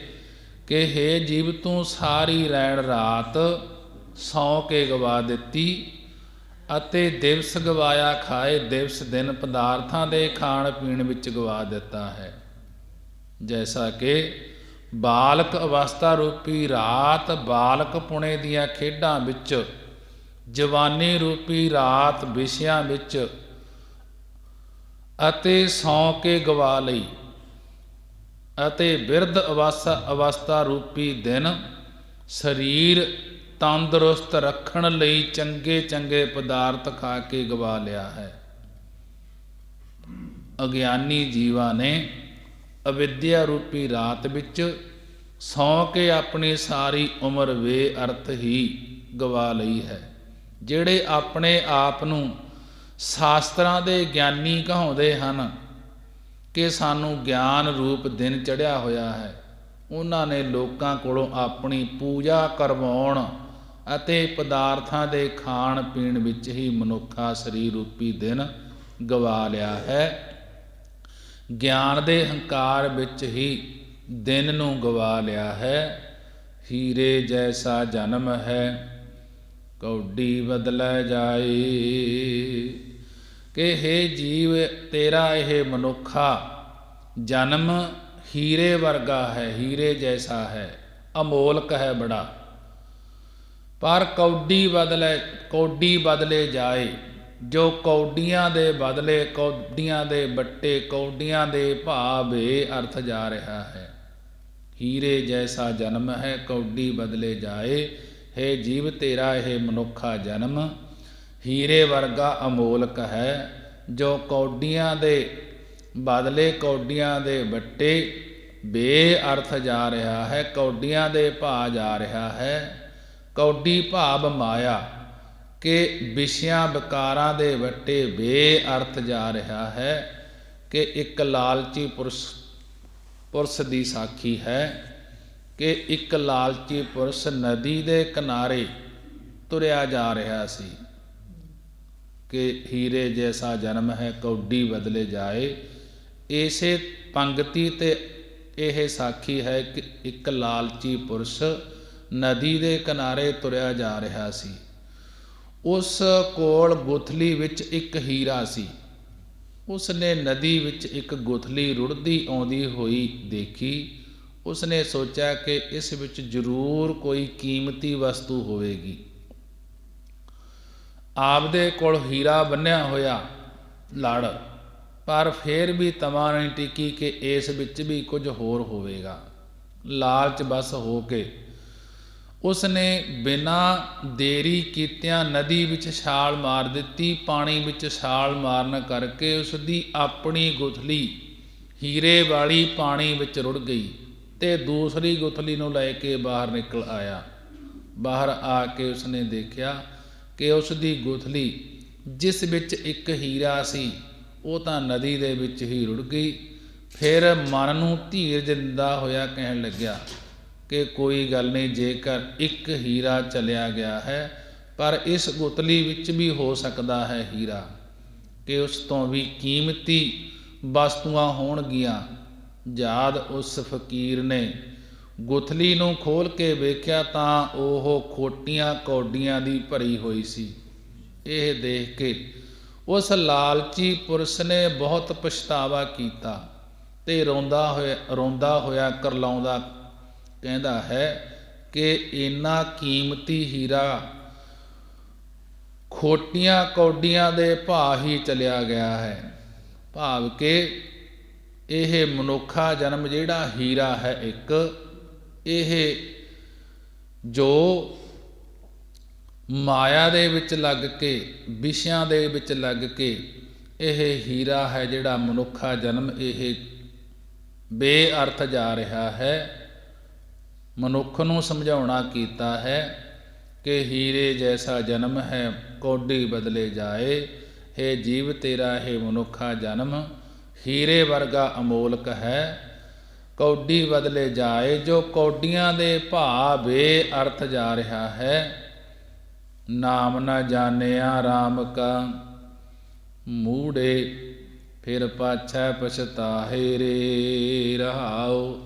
महाराज जी कहन लगे, हे जीव तू राम रमे होए परमेश्वर का नाम जपना नहीं जानिया कि यह मनुखा जन्म नाम सिमरन लई ही मिलिया है। यह मनुखा जन्म नाम सिमरन लई ही मिलिया है कि परमेश्वर का नाम जपना नहीं जानिया। मूढ़े हे मूढ़े मूर्ख जीव, फिर पाछै पछताहे रे। फिर तू मनुखा जन्म बीते तो पाछै पिछों पछताउंदा ही रहेगा। रहाओ जैसा कि कहत कबीर नाम बिन मूंड धुने पछतई है रे। कि भगत कबीर जी कहन लगे, राम नाम बिन मूंड सिर ते जदों डंडा बज्या फिर पछताउणा करेगा। मूंड धुने पछतई है रे। कि जदों नाम तो खाली होया ते जमा दा डंडा सिर ते वज्या, जम का डंड मूंड में लागै, फिर तू पछताएगा। अनता धन धरनी धरे, अंत न चाहिया जाए। हे जीव ਸ਼ਾਹੂਕਾਰ ਲੋਕਾਂ ਦਾ ਅੰਤਾ ਬੇਅੰਤ ਧਨ ਧਰਨੀ ਧਰਤੀ ਵਿੱਚ ਧਰਿਆ ਭਾਵ ਦੱਬਿਆ ਹੋਇਆ ਹੈ। ਅੰਤਾ ਧਨ ਧਰਨੀ ਧਰੈ ਕਿ ਹੇ ਜੀਵ ਸ਼ਾਹੂਕਾਰ ਲੋਕਾਂ ਦਾ ਅੰਤਾ ਬੇਅੰਤ ਧਨ ਧਰਨੀ ਧਰਤੀ ਵਿੱਚ ਧਰਿਆ ਭਾਵ ਦੱਬਿਆ ਹੋਇਆ ਹੈ। ਪਰੰਤੂ ਫਿਰ ਵੀ ਉਹਨਾਂ ਦੇ ਹਿਰਦੇ ਵਿੱਚੋਂ ਅੰਤ ਨਾ ਚਾਹਿਆ ਜਾਏ ਕਿ ਇੰਨਾ ਧਨ ਦੱਬਿਆ ਹੋਇਆ ਵੀ ਉਹਨਾਂ ਦੇ ਹਿਰਦੇ ਵਿੱਚੋਂ ਅੰਤ ਹੋਰ ਧਨ ਨੂੰ ਇਕੱਤਰ ਕਰਨ ਦੀ ਇਕੱਠਾ ਕਰਨ ਦੀ ਇੱਛਾ ਨਹੀਂ ਜਾਂਦੀ। ਅੰਤ ਕੋ ਚਾਹਨ ਜੋ ਗਏ, ਜੋ ਸ਼ਾਹੂਕਾਰ ਅੰਤ ਹੋਰ ਧਨ ਦੇ ਚਾਹੁਣ ਵਾਸਤੇ ਦੇਸਾਂ ਪ੍ਰਦੇਸਾਂ ਵਿੱਚ ਗਏ, ਸੇ ਆਏ ਅੰਤ ਗਵਾਏ, ਸੇ ਉਹ ਵਪਾਰ ਵਿੱਚ ਘਾਟਾ ਪੈਣ ਤੋਂ ਆਪਣਾ ਬੇਅੰਤ ਧਨ ਗਵਾ ਕੇ ਵਾਪਸ ਆਪਣੇ ਵਤਨਾਂ ਨੂੰ ਆਪਣੇ ਘਰਾਂ ਨੂੰ ਆਏ ਹਨ। ਕਿ ਅੰਤਰੀਵ ਅਰਥ ਹੈ ਇਸ ਦਾ ਅੰਤਾ ਧਾਰ ਧਰਨੀ ਧਰੇ ਅੰਤ ਨਾ ਚਾਹਿਆ ਜਾਏ ਕਿ ਬੇਅੰਤ ਧਨ ਇਸ ਧਰਤੀ ਵਿੱਚ ਧਰਿਆ ਹੋਇਆ ਹੈ। ਜਿਸ ਧਨ ਦੀ ਇੱਛਾ ਕਰਕੇ ਜੀਵ ਦੇ ਅੰਦਰ ਪਰਮੇਸ਼ਰ ਦੀ ਪ੍ਰਾਪਤੀ ਰੂਪੀ ਚਾਹਨਾ ਪੈਦਾ ਨਹੀਂ ਹੁੰਦੀ। ਅੰਤ ਕੋ ਚਾਹਨ ਜੋ ਗਏ, ਅੰਤ ਕੋ ਚਾਹਨ ਜੋ ਗਏ, ਸੇ ਆਏ ਅੰਤ ਗਵਾਏ। ਜੋ ਬੇਅੰਤ ਧਨ ਨੂੰ ਚਾਹੁਣ ਵਾਸਤੇ ਦੇਸਾਂ ਪ੍ਰਦੇਸਾਂ ਵਿੱਚ ਗਏ, ਉਹ ਬੇਅੰਤ ਪ੍ਰਭੂ ਨੂੰ ਗਵਾ ਕੇ ਉਹ ਬੇਅੰਤ ਪਰਮੇਸ਼ਰ ਦੀ ਪ੍ਰਾਪਤੀ ਵਾਲੇ ਮਨੁੱਖਾ ਜਨਮ ਨੂੰ ਬੇਅਰਥ ਗਵਾ ਆਏ ਹਨ। ਕਿ ਅੰਤਾ ਧਰ ਧਰਨੀ ਧਰੇ ਅੰਤ ਨਾ ਚਾਹਿਆ ਜਾਏ। ਬੇਅੰਤ ਪਰਮੇਸ਼ਰ ਦਾ ਨਾਮ ਰੂਪੀ ਧਨ ਸਾਰਿਆਂ ਦੀ ਬੁੱਧੀ ਰੂਪੀ ਧਰਤੀ ਵਿੱਚ ਧਰਿਆ ਹੋਇਆ ਹੈ। ਪਰੰਤੂ ਮਨਮੁਖ ਜੀਵਾਂ ਨੇ ਗੁਰਾਂ ਕੋਲ ਜਾ ਕੇ ਬੇਅੰਤ ਪਰਮੇਸ਼ਰ ਦੇ ਨਾਮ ਰੂਪੀ ਧਨ ਦੀ ਪ੍ਰਾਪਤੀ ਲਈ ਇੱਛਾ ਹੀ ਪੈਦਾ ਨਹੀਂ ਕੀਤੀ। ਅੰਤ ਕੋ ਚਾਹਨ ਜੋ ਗਏ, ਸੇ ਆਏ ਅੰਤ ਗਵਾਏ। ਪਰ ਜਿਹੜੇ ਅੰਤ ਬੇਅੰਤ ਪਰਮੇਸ਼ਰ ਦੇ ਨਾਮ ਧਨ ਨੂੰ ਚਾਹੁਣ ਲਈ ਗੁਰਾਂ ਕੋਲ ਗਏ ਹਨ, ਉਹ ਬੇਅੰਤ ਜਨਮਾਂ ਜਨਮਾਤਰਾਂ ਦੇ ਦੁੱਖਾਂ ਨੂੰ ਗਵਾ ਆਏ ਹਨ। ਆਪਣ ਲੀਆ ਜੇ ਮਿਲੈ ਤਾਂ ਸਭ ਕੋ ਭਾਗਠ ਹੋਏ। ਮਹਾਰਾਜ ਜੀ ਕਹਿਣ ਲੱਗੇ, ਹੇ ਜੀਵ, ਜੇਕਰ ਆਪਣੇ ਉਦਮ ਨਾਲ ਲਿਆ ਹੋਇਆ ਇਹ ਪ੍ਰਤੱਖ ਨਾਮ ਧਨ ਮਿਲ ਸਕੇ ਤਾਂ ਸਭ ਕੋਈ ਭਾਗਠ, ਸਭ ਕੋਈ ਸ਼ਾਹੂਕਾਰ ਭਾਗਾਂ ਵਾਲਾ ਹੋ ਜਾਂਦਾ ਹੈ। ਆਪਣ ਲੀਆ ਜੇ ਮਿਲੈ ਤਾਂ ਸਭ ਕੋ ਭਾਗਠ ਹੋਏ। ਹੇ ਜੀਵ, ਜੇਕਰ ਆਪਣੇ ਉਦਮ ਨਾਲ ਲਿਆ ਹੋਇਆ ਨਾਮ ਧਨ ਮਿਲ ਜਾਏ ਤਾਂ ਸਭ ਕੋਈ ਭਾਗਠ ਸ਼ਾਹੂਕਾਰ ਭਾਗਾਂ ਵਾਲਾ ਹੋ ਜਾਂਦਾ ਹੈ। ਕਰਮਾਂ ਉੱਪਰ ਨਿਬੜੈ ਜੇ ਲੋਚੈ ਸਭ ਕੋਏ। ਜੇਕਰ ਪ੍ਰਤੱਖ ਧਨ ਨਾਮ ਧਨ ਨੂੰ ਲੋਚੈ ਚਾਹੁੰਦਾ ਹੈ ਤਾਂ ਸਭ ਕੋਈ ਹੈ, ਪਰੰਤੂ ਸਾਰਿਆਂ ਜੀਵਾਂ ਦੇ ਕਰਮਾਂ ਦੇ ਉੱਤੇ ਹੀ ਨਿਬੇੜਾ ਹੁੰਦਾ ਹੈ। ਕਰਮਾਂ ਉੱਪਰ ਨਿਬੜੈ ਜੇ ਲੋਚੈ ਸਭ ਕੋਏ। ਜੇਕਰ ਪ੍ਰਤੱਖ ਧਨ ਨਾਮ ਧਨ ਨੂੰ ਚਾਹੁੰਦਾ ਤਾਂ ਸਭ ਕੋਈ ਹੈ, ਨਾਮ ਧਨ ਨੂੰ ਸਭ ਕੋਈ ਚਾਹੁੰਦਾ ਹੈ, ਪਰੰਤੂ ਸਾਰਿਆਂ ਜੀਵਾਂ ਦਾ ਕਰਮਾਂ ਦੇ ਉੱਪਰ ਕਰਮਾਂ ਦੇ ਉੱਤੇ ਹੀ ਨਿਬੇੜਾ ਹੁੰਦਾ ਹੈ। ਜਿਸ ਦੇ ਉੱਤੇ ਪੂਰੇ ਗੁਰਾਂ ਦੀ ਕਿਰਪਾ ਹੁੰਦੀ ਹੈ ਉਸ ਨੂੰ ਨਾਮ ਧਨ ਦੀ ਪ੍ਰਾਪਤੀ ਹੁੰਦੀ ਹੈ, ਤੇ ਜਿਸ ਸਦਕਾ ਉਸ ਦਾ ਜੰਮਣ ਮਰਨ ਦਾ ਨਿਬੇੜਾ ਹੋ ਜਾਂਦਾ ਹੈ। ਨਾਨਕ ਕਰਣਾ ਜਿਨ ਕੀਆ ਸੋਈ ਸਾਰ ਕਰੇ। ਸਤਿਗੁਰੂ ਜੀ ਕਥਨ ਕਰਦੇ ਹਨ, ਹੇ ਜੀਵ, ਇਹ ਕਰਨਾ, ਇਹ ਸੰਸਾਰ ਜਿਸ ਵਾਹਿਗੁਰੂ ਨੇ ਪੈਦਾ ਕੀਤਾ ਹੈ, ਸੋਈ ਸਾਰ ਕਰੇ। ਸੋਈ ਉਹੀ ਸਾਰਿਆਂ ਦੀ ਸਾਰ ਸੰਭਾਲ ਕਰਦਾ ਹੈ। ਉਹ ਵਾਹਿਗੁਰੂ ਪਰਮੇਸ਼ਰ ਹੀ ਸਾਰਿਆਂ ਦੀ ਖਾਵਰ ਕਰਨ ਵਾਲਾ ਹੈ। ਹੁਕਮ ਨਾ ਜਾਪੀ ਖਸਮ ਕਾ, ਕਿਸੈ ਵਡਾਈ ਦੇ। ਕਿ ਹੇ ਜੀਵ, ਅਗਿਆਨੀ ਪੁਰਸ਼ਾਂ ਦੇ ਪਾਸੋਂ ਮਾਲਕ ਪਰਮੇਸ਼ਰ ਦਾ ਹੁਕਮ ਨਹੀਂ ਜਾਣਿਆ ਜਾਂਦਾ। ਹੁਕਮ ਨਾ ਜਾਪੀ ਖਸਮ ਕਾ, ਕਿਸੈ ਵਡਾਈ ਦੇ। ਹੇ ਜੀਵ, ਅਗਿਆਨੀ ਗਿਆਨ ਤੋਂ ਹੀਣਾ ਜਿਹੜਾ ਪੁਰਖ ਹੈ, ਉਹਨਾਂ ਦੇ ਪਾਸੋਂ ਖਸਮ ਮਾਲਕ ਪਰਮੇਸ਼ਰ ਦਾ ਹੁਕਮ ਨਹੀਂ ਜਾਣਿਆ ਜਾਂਦਾ, ਹੁਕਮ ਨਹੀਂ ਮੰਨਿਆ ਜਾਂਦਾ। ਕਿਉਂਕਿ ਕਿਸੈ ਵਡਾਈ ਦੇ, ਕਿਸ ਨੂੰ ਗੁਰਾਂ ਦੁਆਰਾ ਨਾਮ ਜਪਣ ਦੀ ਵਡਿਆਈ ਦਿੰਦਾ ਹੈ ਕਿ ਇਹ ਉਸੇ ਦੇ ਹੀ ਬਸ ਹੈ। ਅੱਗੇ ਗੌੜੀ ਬੈਰਾਗਣ ਮਹੱਲਾ ਪਹਿਲਾ। ਗੌੜੀ ਰਾਗ ਦੇ ਅੰਦਰ ਪਹਿਲੇ ਪਾਤਸ਼ਾਹ ਗੁਰੂ ਨਾਨਕ ਦੇਵ ਮਹਾਰਾਜ ਜੀ ਸਮਝਾ ਰਹੇ ਹਨ। ਹਰਨੀ ਹੋਵਾ ਬਨ ਬਸਾਂ, ਕੰਦ ਮੂਲ ਚੁਣ ਖਾਓ। ਗੁਰ ਪ੍ਰਸਾਦੀ ਮੇਰਾ ਸਹੁ ਮਿਲੈ, ਬਾਰ ਬਾਰ ਹਉ ਜਾਓ ਜੀਓ। ਮੈਂ ਬਨਜਾਰਨ ਰਾਮ ਕੀ, ਤੇਰਾ ਨਾਮ ਬਖਰ ਬਾਪਾਰ ਜੀ ਰਹਾਉ। ਕੋਕਲ ਹੋਵਾ ਅੰਬ ਵਸਾਂ, ਸਹਿਜ ਸ਼ਬਦ ਵਿਚਾਰ। ਸਹਿਜ ਸੁਭਾਏ ਮੇਰਾ ਸਹੁ ਮਿਲੈ, ਦਰਸ਼ਨ ਰੂਪ ਅਪਾਰ। ਮਛਲੀ ਹੋਵਾਂ ਜਲ ਵਸਾਂ, ਜੀ ਜੰਤ ਸਭ ਸਾਰ। ਉਰਵਾਰ ਪਾਰ ਮੇਰਾ ਸਹੁ ਵਸੈ, ਹਉ ਮਿਲੋਗੀ ਬਾਹਾਂ ਪਸਾਰ। ਨਾਗਨ ਹੋਵਾਂ ਧਰ ਵਸਾਂ, ਸ਼ਬਦ ਵਸੈ ਭਉ ਜਾਏ। ਨਾਨਕ ਸਦਾ ਸੁਹਾਗਣੀ, ਜਿਨ ਜੋਤੀ ਜੋਤ ਸਮਾਏ। ਗੁਰੂ ਨਾਨਕ ਦੇਵ ਮਹਾਰਾਜ ਜੀ ਦੁਨੀਆ ਨੂੰ ਤਾਰਦੇ ਹੋਏ ਸੰਸਾਰ ਦੇ ਵਿੱਚ ਵਿਚਰਦੇ ਰਹੇ ਹਨ ਕਿ ਦੁਨੀਆ ਵਿੱਚ 4 ਪ੍ਰਕਾਰ ਦੇ ਆਸ਼ਰਮ ਹਨ। ਚਾਰੇ ਆਸ਼ਰਮਾਂ ਨੂੰ ਧਾਰਨਾ ਕੀਤਾ ਮਹਾਰਾਜ ਜੀ ਨੇ। ਦੁਨੀਆ ਵਿੱਚ 4 ਪ੍ਰਕਾਰ ਦੇ ਆਸ਼ਰਮ ਹਨ ਕਿ ਪਹਿਲਾ ਗ੍ਰਸਤੀ, ਉਸ ਤੋਂ ਬਾਅਦ ਬਾਣਪ੍ਰਸਤੀ, ਉਸ ਤੋਂ ਬਾਅਦ ਬ੍ਰਹਮਚਾਰੀ, ਉਸ ਤੋਂ ਬਾਅਦ ਸੰਨਿਆਸੀ। ਕਿ ਇਹਨਾਂ ਬਾਰੇ ਆਸ਼ਰਮਾਂ ਦਾ ਜ਼ਿਕਰ ਕਰਦੇ ਹੋਏ ਆਸ਼ਰਮਾਂ ਵਾਲਿਆਂ ਨੇ ਗੁਰੂ ਜੀ ਪਾਸ ਆ ਕੇ ਪੁੱਛਿਆ ਕਿ ਹੇ ਗੁਰੂ ਜੀ, ਬਣਵਾਸੀ ਬਾਣਪ੍ਰਸਤੀ ਚੰਗਾ ਹੁੰਦਾ ਹੈ ਜਾਂ ਬ੍ਰਹਮਚਾਰੀ ਚੰਗਾ ਹੁੰਦਾ ਹੈ?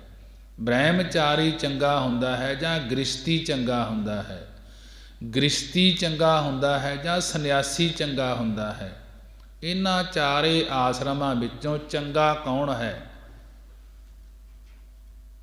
ਇਹ ਸੁਣ ਕੇ ਗੁਰੂ ਨਾਨਕ ਦੇਵ ਮਹਾਰਾਜ ਜੀ ਨੇ ਚਾਰੇ ਆਸ਼ਰਮਾਂ ਵਾਲਿਆਂ ਨੂੰ ਉੱਤਰ ਦਿੰਦੇ ਹੋਏ ਸਮਝਾਉਣਾ ਕੀਤਾ ਹੈ। ਕਹਿਣ ਲੱਗੇ, ਹਰਣੀ ਹੋਵਾ ਬਣ ਬਸਾਂ, ਕੰਦ ਮੂਲ ਚੁਣ ਖਾਓ। ਕਿ ਜੇਕਰ ਮੈਂ ਵਿਵਹਾਰਕ ਧੰਦਿਆਂ ਨੂੰ ਛੱਡ ਕੇ, ਹਰਣੀ ਹੁੰਦਾ ਮ੍ਰਿਗੀ ਦੀ ਨਿਆਈ, ਹਿਰਨੀ ਦੀ ਨਿਆਈ, ਬਾਂਸਪਤੀ ਹੋ ਕੇ ਜੰਗਲਾਂ ਵਿੱਚ ਵਸਣਾ ਕਰਾਂ। ਹਰਣੀ ਹੋਵਾ ਬਣ ਬਸਾਂ। ਮਹਾਰਾਜ ਜੀ ਕਹਿਣ ਲੱਗੇ, ਜੇਕਰ ਮੈਂ ਵਿਵਹਾਰਕ ਧੰਦਿਆਂ ਨੂੰ ਛੱਡ ਕੇ, ਜੋ ਇਹ ਵਿਹਾਰਕ ਧੰਦੇ ਹਨ ਇਹਨਾਂ ਨੂੰ ਛੱਡ ਕੇ, ਕਿ ਮਿਰਗ ਦੀ ਨਿਆਈ, ਬਾਨਸਪਤੀ ਹੋ ਕੇ ਜੰਗਲਾਂ ਵਿੱਚ ਵਸਣਾ ਕਰਾਂ, ਤੇ ਸੁਆਦਲੇ ਪਦਾਰਥਾਂ ਦੀ ਇੱਛਾ ਛੱਡ ਕੇ ਕੰਦ ਮੂਲ ਚੁਣ ਖਾਓ। ਕੰਦ ਮੂਲ ਫਲ ਫੁੱਲ ਚੁਗ ਕੇ ਭਾਵ ਇਕੱਠੇ ਕਰਕੇ ਖਾਣਾ ਕਰਾਂ। ਗੁਰ ਪ੍ਰਸਾਦੀ ਮੇਰਾ ਸਹੁ ਮਿਲੈ, ਬਾਰ ਬਾਰ ਹੋ ਜਾਓ ਜੀਓ। ਜੇਕਰ ਸਤਿਗੁਰੂ ਸਾਹਿਬ ਜੀ ਦੀ ਪ੍ਰਸਾਦੀ ਹੁੰਦਾ ਕਿਰਪਾ ਦੁਆਰਾ ਮੇਰਾ ਸਹੁ, ਮੇਰਾ ਪਤੀ ਪਰਮੇਸ਼ਰ ਮਿਲ ਪਵੇ, ਤਾਂ ਬਾਰ ਬਾਰ ਹਉ ਜਾਓ ਜਿਉ। ਤਾਂ ਹਉ ਮੈਂ ਗੁਰੂ ਪਰਮੇਸ਼ਰ ਤੋਂ ਬਾਰ ਬਾਰ ਬਲਿਹਾਰ ਕੁਰਬਾਨ ਜਾਣਾ ਕਰਾਂ ਜੀ। ਅਤੇ ਇਉਂ ਬੇਨਤੀ ਕਰਦੇ ਹਾਂ ਕਿ ਤਾਂ ਹੀ ਮੇਰਾ ਬਾਨਸਪਤੀ ਹੋਣਾ ਸਫਲਾ ਹੈ। ਮੈਂ ਬਨਜਾਰਨ ਰਾਮ ਕੀ, ਤੇਰਾ ਨਾਮ ਬਖਰ ਬਾਪਾਰ ਜੀਓ। ਰਹਾਉ। ਹੇ ਪਰਮੇਸ਼ਰ, ਤੇਰੀ ਕਿਰਪਾ ਨਾਲ ਤੇਰੇ ਨਾਮ ਦੀ ਬਣਜਾਰਨ ਬਣਜ ਕਰਨ ਵਾਲੀ ਬਣ ਜਾਵਾਂ। ਮੈਂ ਬਣਜਾਰਨ ਰਾਮ ਕੀ, ਹੇ ਪਰਮੇਸ਼ਰ, ਤੇਰੀ ਕਿਰਪਾ ਨਾਲ ਤੇਰੇ ਨਾਮ ਦੀ ਬਣਜਾਰਨ ਬਣਜ ਕਰਨ ਵਾਲੀ ਬਣ ਜਾਵਾਂ। ਤੇਰਾ ਨਾਮ ਬਖਰ ਵਪਾਰ ਜਿਉ। ਅਤੇ ਤੇਰਾ ਨਾਮ ਰੂਪੀ ਬਖਰ ਲਾਭ ਦਾ ਇੱਕ ਸੌਦਾ ਹੈ, ਉਸ ਦਾ ਬਣਜ ਕਰਾਂ ਜੀ। ਰਹਾਉ। ਕੋਕਲ ਹੋਵਾਂ ਅੰਬ ਵਸਾਂ, ਸਹਿਜ ਸ਼ਬਦ ਵਿਚਾਰ। ਜੇਕਰ ਕੋਕਲ ਕੋਇਲ ਦੀ ਨਿਆਈ ਬ੍ਰਹਮਚਾਰੀ ਹੋ ਕੇ ਸਤ ਸੰਗ ਰੂਪੀ ਅੰਬ ਦੇ ਬਾਗਾਂ ਵਿੱਚ ਬਸਣਾ ਕਰਾਂ ਅਤੇ ਸਹਿਜ ਸ਼ਬਦ ਵਿਚਾਰ ਅਤੇ ਸਹਿਜ ਸੁਤੇ ਸਿੱਧ ਹੀ ਗੁਰਾਂ ਦੇ ਉਪਦੇਸ਼ ਦੀ ਵਿਚਾਰ ਕਰਾਂ। ਸਹਿਜ ਸੁਭਾਏ ਮੇਰਾ ਸਹੁ ਮਿਲੈ, ਦਰਸ਼ਨ ਰੂਪ ਅਪਾਰ। ਸਹਿਜ ਸੁਤੇ ਸਿੱਧ ਹੀ ਮੈਨੂੰ ਮੇਰਾ ਪਤੀ ਪਰਮੇਸ਼ਰ ਮਿਲ ਪਵੇ ਅਤੇ ਦਰਸ਼ਨ ਰੂਪ ਅਪਾਰ, ਅਤੇ ਮੈਂ ਉਸ ਪਾਰਾਵਾਰ ਤੋਂ ਰਹਿਤ ਸਰੂਪ ਦੇ ਦਰਸ਼ਨ ਦੀਦਾਰ ਕਰਕੇ ਉਸ ਦਾ ਹੀ ਰੂਪ ਹੋ ਜਾਵਾਂ। ਤਾਂ ਹੀ ਮੇਰਾ ਬ੍ਰਹਮਚਾਰੀ ਹੋਣਾ ਸਫਲਾ ਹੈ। ਮਛਲੀ ਹੋਵਾਂ ਜਲ ਬਸਾਂ, ਜੀ ਜੰਤ ਸਭ ਸਾਰ। ਜੇਕਰ ਮਛਲੀ ਮੱਛੀ ਦੀ ਨਿਆਈ ਗ੍ਰਿਸ਼ਤੀ ਹੋ ਕੇ ਪਦਾਰਥਾਂ ਸੰਬੰਧੀਆਂ ਰੂਪੀ ਜਾਲ ਵਿੱਚ ਬਸਣਾ ਕਰਾਂ ਅਤੇ ਸਾਰੇ ਜੀ ਜੰਤ ਭਾਵ ਪੁੱਤ ਪੋਤਰੇ ਆਦਿਕ ਬੱਚਿਆਂ ਦੀ ਸੰਭਾਲ ਕਰਾਂ। ਉਰਵਾਰ ਪਾਰ ਮੇਰੇ ਸਹੁ ਵਸੈ, ਹਉ ਮਿਲੋਂਗੀ ਬਾਹਾਂ ਪਸਾਰ। ਜੋ ਮੇਰਾ ਸਹੁਪਤੀ ਪਰਮੇਸ਼ਰ ਉਰਵਾਰ ਉਰਲੇ ਪਾਸੇ ਭਾਵ ਸੰਸਾਰ ਦੇ ਪਾਰ ਪਾਰਲੇ ਪਾਸੇ ਭਾਵ ਪਰਲੋਕ ਵਿੱਚ ਵਸ ਰਿਹਾ ਹੈ। ਹਉ ਮਿਲੋਂਗੀ ਬਾਹਾਂ ਪਸਾਰ। ਮੈਂ ਉਸਨੂੰ ਆਪਣੀ ਬਿਰਤੀ ਬੁੱਧੀ ਰੂਪੀ ਭੁਜਾ ਪਸਾਰ ਕੇ ਫੈਲਾ ਕੇ ਮਿਲਣਾ ਕਰਾਂ। ਤਾਂ ਮੇਰਾ ਗ੍ਰਿਸ਼ਤੀ ਹੋਣਾ ਸਫਲਾ ਹੈ। ਨਾਗਣ ਹੋਵਾਂ ਧਰ ਬਸਾਂ, ਸ਼ਬਦ ਵਸੈ ਭਉ ਜਾਏ। ਜੇਕਰ ਨਾਗਣ ਸੱਪਣੀ ਦੀ ਨਿਆਈ ਸੰਨਿਆਸੀ ਹੋ ਕੇ ਧਰਤੀ ਵਿੱਚ ਗੁਫਾ ਬਣਾ ਕੇ ਬਸਣਾ ਕਰਾਂ ਅਤੇ ਸਤਿਗੁਰਾਂ ਦੇ ਉਪਦੇਸ਼ ਬ੍ਰਹਮ ਮੇਰੇ ਹਿਰਦੇ ਵਿੱਚ ਬਸ ਜਾਵੇ ਤੇ ਮੇਰਾ ਡਰ ਵੀ ਚਲਿਆ ਜਾਵੇ, ਤਾਂ ਹੀ ਮੇਰਾ ਗ੍ਰਿਸ਼ਤੀ ਹੋਣਾ ਸਫਲਾ ਹੈ। ਨਾਨਕ ਸਦਾ ਸੁਹਾਗਣੀ, ਜਿਨ ਜੋਤੀ ਜੋਤ ਸਮਾਏ। ਸਤਿਗੁਰੂ ਜੀ ਕਥਨ ਕਰਦੇ ਹਨ ਕਿ ਉਹ ਹਮੇਸ਼ਾ ਹੀ ਸੁਹਾਗਣੀ ਸੁਹਾਗਵੰਤੀਆਂ ਹਨ, ਜਿਨ੍ਹਾਂ ਦੀ ਜੋਤੀ ਜਿਨ੍ਹਾਂ ਦੀ ਪ੍ਰਕਾਸ਼ ਸਰੂਪ ਵਿੱਚ ਪਰਤਕ ਜੋਤ ਸਮਾ ਗਈ ਹੈ। ਨਾਨਕ ਸਦਾ ਸੁਹਾਗਣੀ, ਜਿਨ ਜੋਤੀ ਜੋਤ ਸਮਾਈ। ਸਤਿਗੁਰੂ ਜੀ ਕਥਨ ਕਰਦੇ ਹਨ ਕਿ ਉਹ ਹਮੇਸ਼ਾ ਹੀ ਸੁਹਾਗਵੰਤੀਆਂ ਹਨ, ਜਿਨ੍ਹਾਂ ਦੀ ਜੋਤੀ ਸਰੂਪ ਵਿੱਚ ਪਰਤਕ ਜੋਤ ਸਮਾ ਗਈ ਹੈ। ਮਹਾਰਾਜ ਜੀ ਨੇ ਬੜੇ ਹੀ ਵਿਸਥਾਰ ਦੇ ਨਾਲ ਸੰਗਤਾਂ ਨੂੰ ਉਪਦੇਸ਼ ਦੇਣਾ ਕੀਤਾ ਹੈ। ਗੌੜੀ ਪੂਰਵੀ ਦੀਪ ਕੀ ਮਹੱਲਾ ਪਹਿਲਾ। ਇਕ ਓੰਕਾਰ ਸਤਿਗੁਰ ਪ੍ਰਸਾਦ, ਜੈ ਘਰ ਕੀਰਤ ਆਖੀਐ, ਕਰਤੇ ਕਾ ਹੋਏ ਵਿਚਾਰੋ।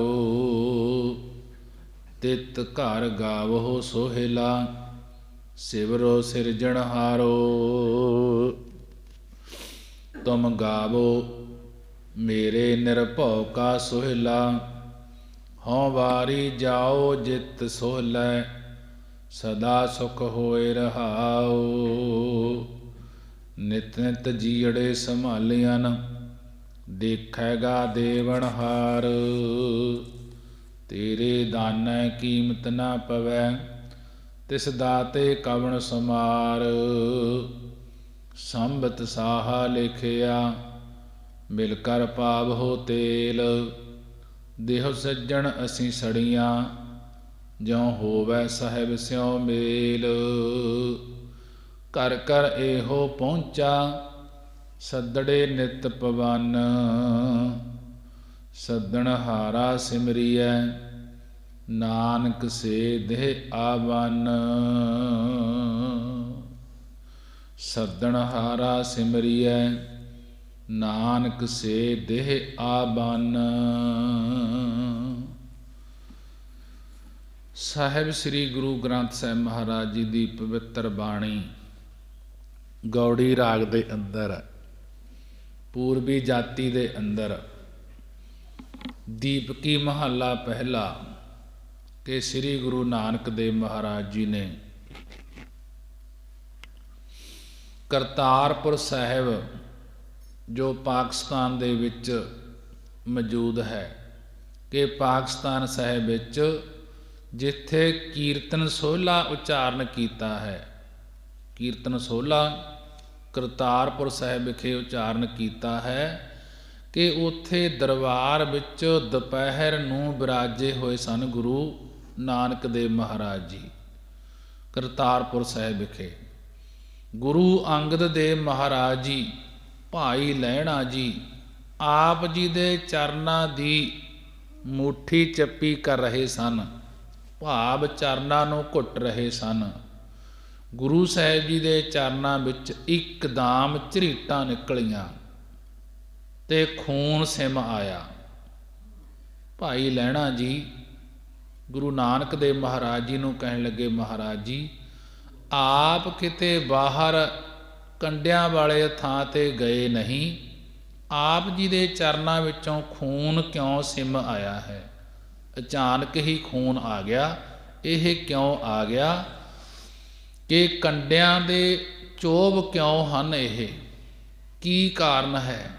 ਗੁਰੂ ਨਾਨਕ ਦੇਵ ਮਹਾਰਾਜ ਜੀ ਨੂੰ ਪੁੱਛਿਆ ਜਦੋਂ, ਗੁਰੂ ਜੀ ਨੇ ਕਿਹਾ ਕਿ ਬਾਹਰ ਜੰਗਲ ਵਿੱਚ ਇੱਕ ਅਜਾੜੀ ਫਿਰ ਰਿਹਾ ਹੈ, ਦੁਪਹਿਰ ਦਾ ਸਮਾਂ ਹੈ, ਉਸ ਨੂੰ ਇੱਥੇ ਸਾਡੇ ਕੋਲ ਲੈ ਕੇ ਆਓ।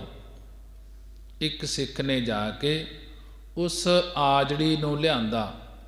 ਹਜੂਰ ਨੇ ਆਪਣੇ ਚਰਨ ਦਿਖਾਏ ਉਸ ਆਜੜੀ ਨੂੰ, ਕਿ ਚਰਨ ਦਿਖਾਏ ਤੇ ਕਿਹਾ ਕਿ ਦੇਖ ਸਿੱਖਾ, ਸਾਡੇ ਚਰਨ ਦੇਖ, ਤੂੰ ਪ੍ਰੇਮ ਵਿੱਚ ਰੰਗਿਆ ਹੋਇਆ ਬਾਣੀ ਦਾ ਪਾਠ ਕਰਦਾ ਫਿਰਦਾ ਹੈ, ਤੇ ਅਸੀਂ ਤੇਰੇ ਮਗਰ ਮਗਰ ਪ੍ਰੇਮ ਦੇ ਨਾਲ ਬਾਣੀ ਸੁਣਦੇ ਫਿਰਦੇ ਹਾਂ।